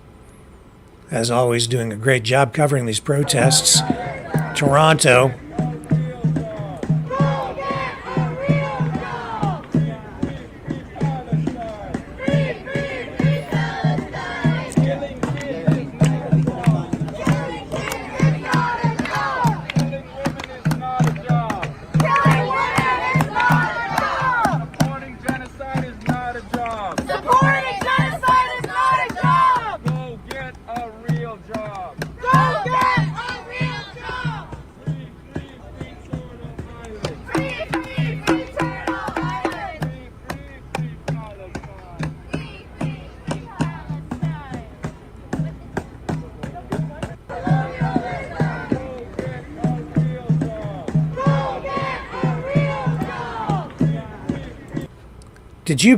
Are you hearing what they're saying? Colonialism, first word in that clip. Then they're saying free Palestine. And then they say free Turtle Island. Do you know what Turtle Island is? Turtle Island is like all of North America and South America and a bunch of other stuff. It's where we live. We are the occupiers. See? Well, who would they free Turtle Island from? Us. Anybody who moved here, I guess. In particular, the colonialists, the colonizers, the occupiers. Same ideology. Same thing. Applying the same logic, the same ideology, the same political message. In Palestine, it's right here too. So I don't know where that goes, folks. Don't know where that goes. Makes me nervous, to be quite honest, to hear that chant. It can only mean one thing, and it means what it means. It means what they're saying, and I don't think they're joking. Free Palestine. Look what's going on in Gaza now. Free Turtle Island. That's right here.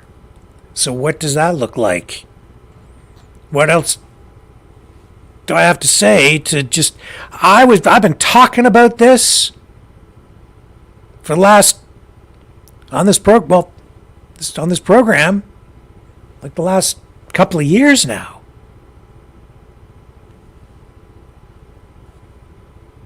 Better come up with a solution. Hopefully that isn't violent, that allows us to live together, or we're going to be in a pretty tough situation here all the way around. Steve says it goes ugly, Rick. Yeah, I mean, Steve, I get it, man. I'm worried about it. I think we all need to be worried about it and focused on it. And I think people, honestly, are asleep. They don't even...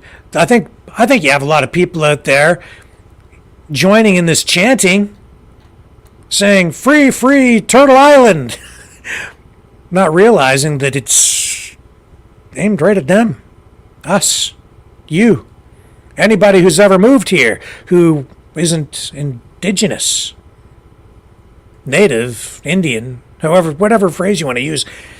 I don't even want to get into that, what's the right phrase or politically correct term to use or whatever. Who are they referring to? They're talking about the first people in the land, giving it back, all of it. Free Turtle Island. Poets Market says Canada is at civil war right now. It feels like we're being forced into it. Determined some people are to push us right into that. Merrick Butler says, 2 years. I don't know if you guys remember, especially, when I was talking about all that stuff way back at Winnipeg. I was really bringing that up to the surface. I was trying to explain it. UNDRIP, colonialism, all these things. I've been talking about it for a long time. And now it's out there in the streets.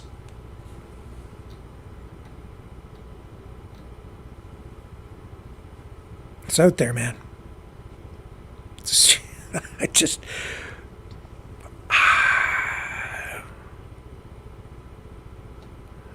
I don't know.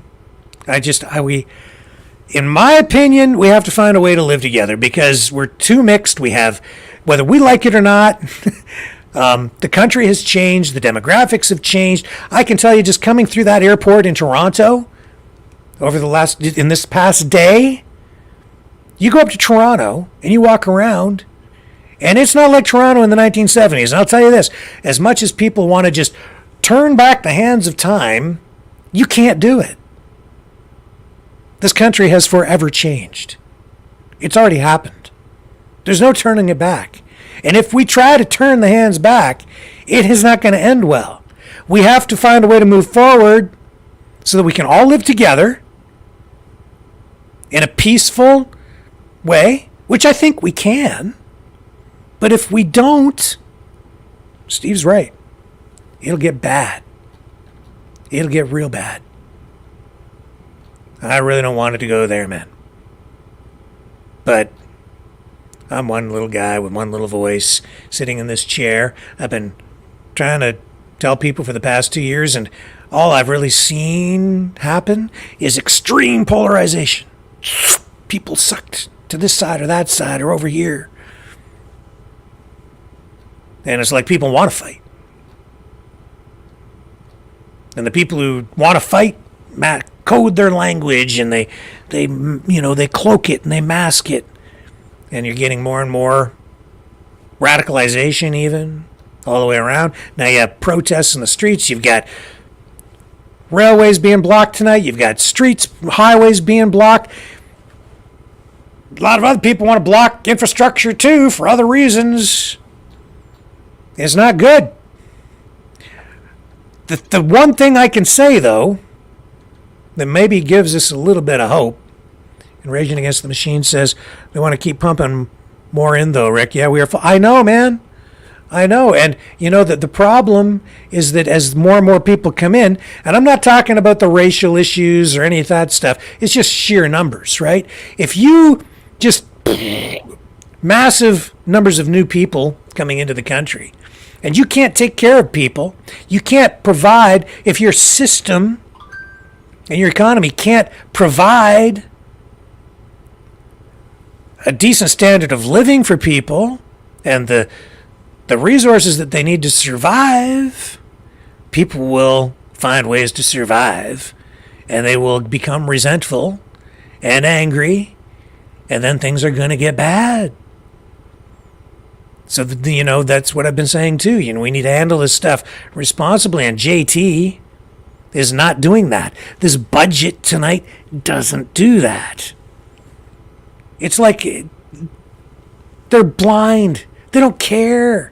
They're just on the agenda, and they've got their foot on the accelerator, and they're like, yeah, let's drive 150 miles an hour, and to hell with it. Doesn't matter if the healthcare system breaks under the strain. Screw it! Let's go! Oh, wow. So we get what we have. Hopefully people vote in the right way in the next election. And hopefully we get real effective change.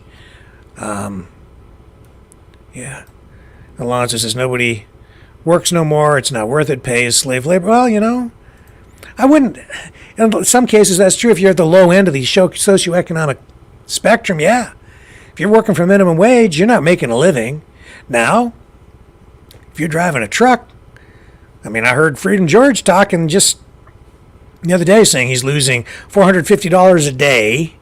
And I think he actually drives farm implements or something, is what his job is. So I was calculating that out, and there's a guy who could be making like 120 G's a year, and even with a 50% tax rate, income tax rate, if you put that into RSPs and use the other tax breaks that are available to people for retirement savings and so on, you can leverage that So you get a capital gain that's supposed to be tax-free ultimately until you take it out at the end. Not a liberal invention as far as I know. A liberal financial tool, no. But anyway, it's all there available to people. So, you can make a decent living if you get a good job. But not everybody can get a good job. And with all the new people coming in, a lot of them are scooping up the low-end jobs because they don't speak the language here, one of the languages. Anyway, you know the issues. This is just not a good situation. And now all this division over what's going on in Gaza. I'm telling you, man, what's going on in Gaza directly related to what's going on here. You just heard the chant on the street. From the river to the sea, Palestine will be free. Free, free, Turtle Island. That's here. That's here. And those people protesting in the streets, a lot of those people look awful familiar to me. Look a whole lot like the Occupy Wall Street kind of people. Oh, it is. Plus new people, plus. But yeah, they're very good at protesting. And if they're not gluing themselves to the road to make a statement on environmentalism, they are out there blocking a railroad, calling for the people of Palestine to be free, and the people of Turtle Island to be free. Yeah. Alonso says there isn't good jobs nowhere. You need about 200 hours per week of entry-level minimum wage jobs to stay above and live comfortable. Yeah, I know you. I mean, with the prices the way they are, you can't really live on a minimum wage job. That's why I keep saying these damn politicians. No, we're going to increase the minimum wage. Yeah, even then, man, you add another $1, it's still not enough. It's really just not enough. Screw the minimum wage. I don't even want them to focus on the damn minimum wage. Let's start creating, through good economic policies, an environment that fosters the creation of high-paying jobs in the energy sector. Bring back manufacturing. We can do that. Get people the maximum wage. Get people maximum opportunity. Get the economy growing again. Create real wealth and through productivity and good jobs. Not Mick jobs, good jobs. Jagmeet Singh, all he ever talks about is things like rent, renters' rights. Screw that. I want to make so much money for people. I want everybody to make so much money they can buy a house so they don't have to rent. They can build equity over time.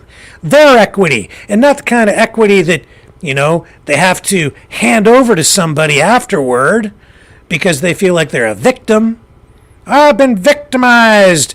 You owe me your equity. It's equitable.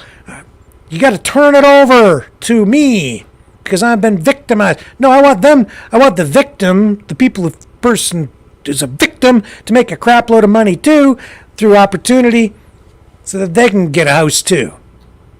Everybody should be given the opportunity to make the maximum wage and make the most of themselves, to rise up as an individual and make the most of themselves as an individual. That's what freedom is.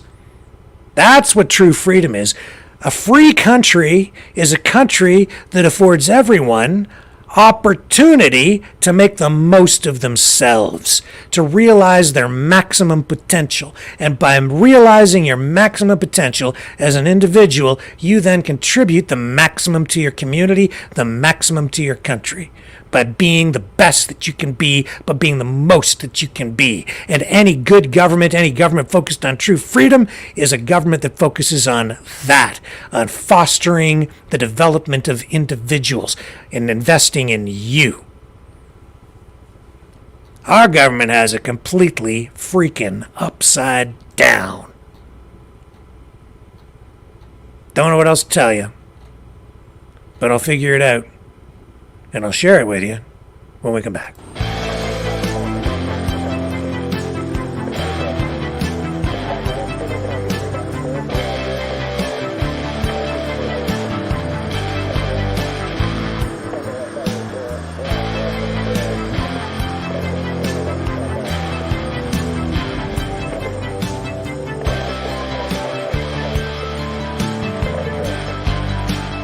Maverick News.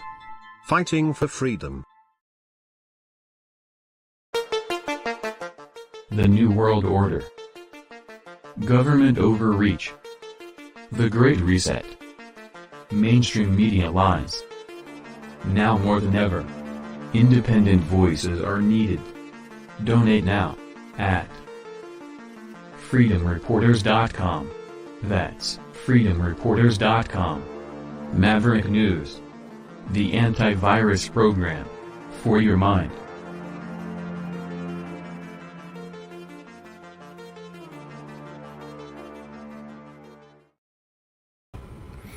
So, just to kind of summarize what happened with this federal budget in Canada, who's going to pay? Well, carbon tax rebates for small businesses, I guess, are coming, apparently. The budget says as many as 600,000 small businesses are going to get some sort of share of a $2.5 billion fund that has been created as a result of the carbon tax. Now, you're going to pay an additional $4 per carton on cigarettes, and this all starts tomorrow, on top of the $1.49 that was added on April 1st as part of an automatic inflation adjustment. And you're going to pay more for vaping products. So there's one of your sin taxes, which they always hit in these budgets, these federal budgets. I don't know, what is the going rate for a carton of cigarettes in Canada? I don't smoke, so what is the price of a carton of cigarettes in Ontario? $14 a package for cigarettes? Oh my. Holy Toledo. Wow. Yeah, I don't smoke. Thank goodness for that. A carton? $120 to $136. Some as high as Belvedere filtered tip mild Virginia 20s are $150. And that's going up tomorrow. Oh my, as much as $150 for a carton of cigarettes. At the low end, you're paying like $100.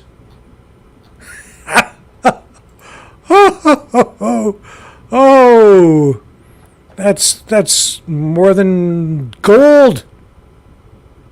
Holy Toledo. So what else are we paying for? We're going to pay for, oh my, Canadian pension funds. Wow.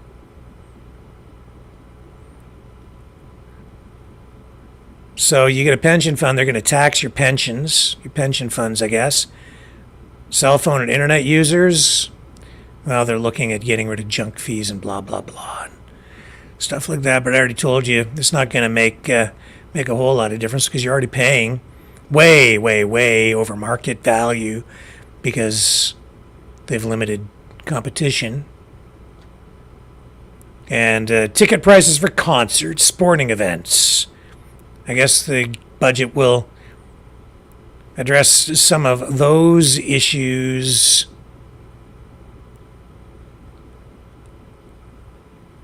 And they're going to take measures to crack down on fraudulent sellers. Scalpers, I guess, basically. This and the like. I don't know. It doesn't look that friendly to the average Canadian. And it's funny, to hear the way Jagmeet Singh talks. The NDP used to be the party of the working class. And yet, really, the policies that I see fall into place now, and you even hear Pierre Poilievre using language that is very pro-blue collar, pro-worker, pro-middle class. And I'd say that the economic policy we've seen from the most recent conservative governments of the recent past also favor the middle class more than, by far, than the liberal government policies have.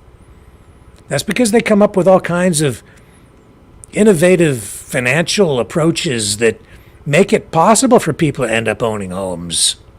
I've seen that over time. Because they create incentives and remove penalties.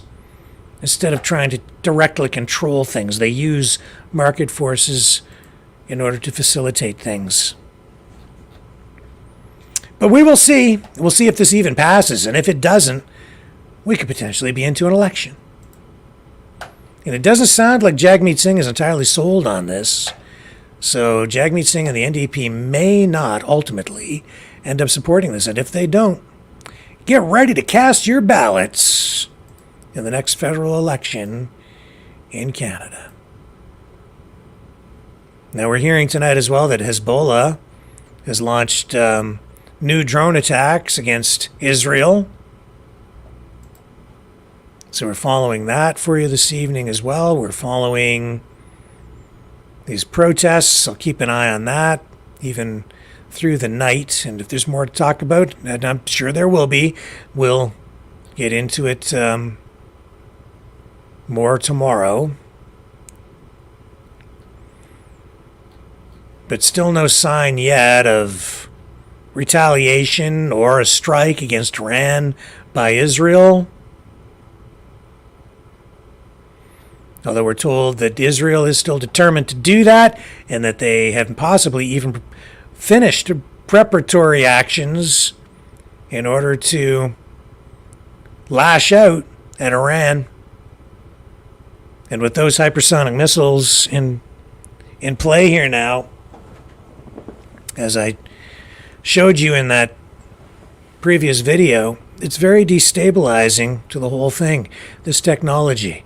And if Kevin's assessment the other night, Kevin Michelizzi, if his assessment analysis is accurate, then what we might see from Iran as a response to the Israeli response, the next volley, might be a whole lot worse than what we saw that first night, where Iran launched all those drones and all those missiles, and some of those hypersonic missiles got through. Minimal damage. Iran said, don't attack us. As far as we're concerned, it's over with. That's the message that we received. Well, what degree of sincerity is behind any of this on either side? You have to wait and see what they do, not just listen to what they have to say. So the world really is watching tonight. And a lot of people very nervous. While that's going on, we have increased taxes. Well, Axe the Tax protests are going on across the country. And these Axe the Tax protests, well, they're at various locations across Canada, not huge at all. Not getting the kind of numbers out that the organizers had hoped for. But I will leave you with this.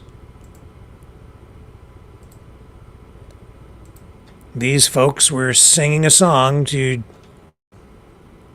Justin Trudeau out in Alberta on the Trans-Canada Highway. This Freedom George video. Let me share this with you. Knowledge is power, the coffers await. Truth was always too thin now. Just the way that these things go. As instinct either works or fails. Entrenched in earth, row by row. The truth in bones, it hits home. Like foxes claw out of the shit. Rabbits don't dig catacombs. Bite the bullet bit by bit. Bothered by authoritarian states, like an author offered a historian's fate. Books laid to waste for the library's sake. Knowledge is power, the coffers await. Gold at the bottom of the fall. This war of words never gets old. Action speaks loudest of all. There's fairy tales to be told. Gold at the bottom of the fold. This war of words never gets old. Action speaks loudest of all. That actually wasn't the song that I wanted to share with you tonight, but it's pretty good too.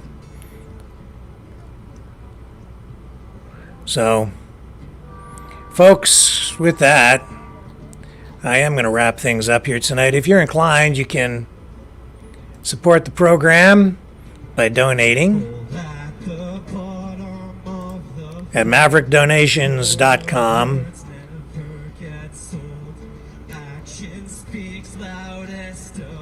That's the Give, Send, Go. Or you can support us at freedomreporters.com.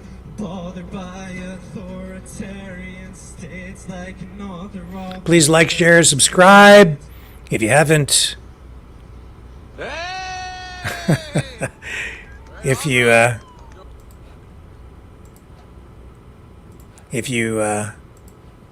haven't liked, shared, subscribed, please consider subscribing over on Rumble. That's real important to us. I appreciate you considering doing that. And you can also subscribe on YouTube. Hit the notification bell if you do. And then you'll receive notifications every time we put out a video. So, I'm back. It was a bit of a struggle just to kind of get dialed into all the information here today. Super duper busy and haven't slept really very much in the last 2 days. So I'm going to wrap her up here tonight, and I'll be back tomorrow night. Either 6 or 7. It depends on how things go. I have to get things back into a proper groove here for you folks, but I will be back tomorrow night. And we'll keep fighting for freedom together. On the flip side.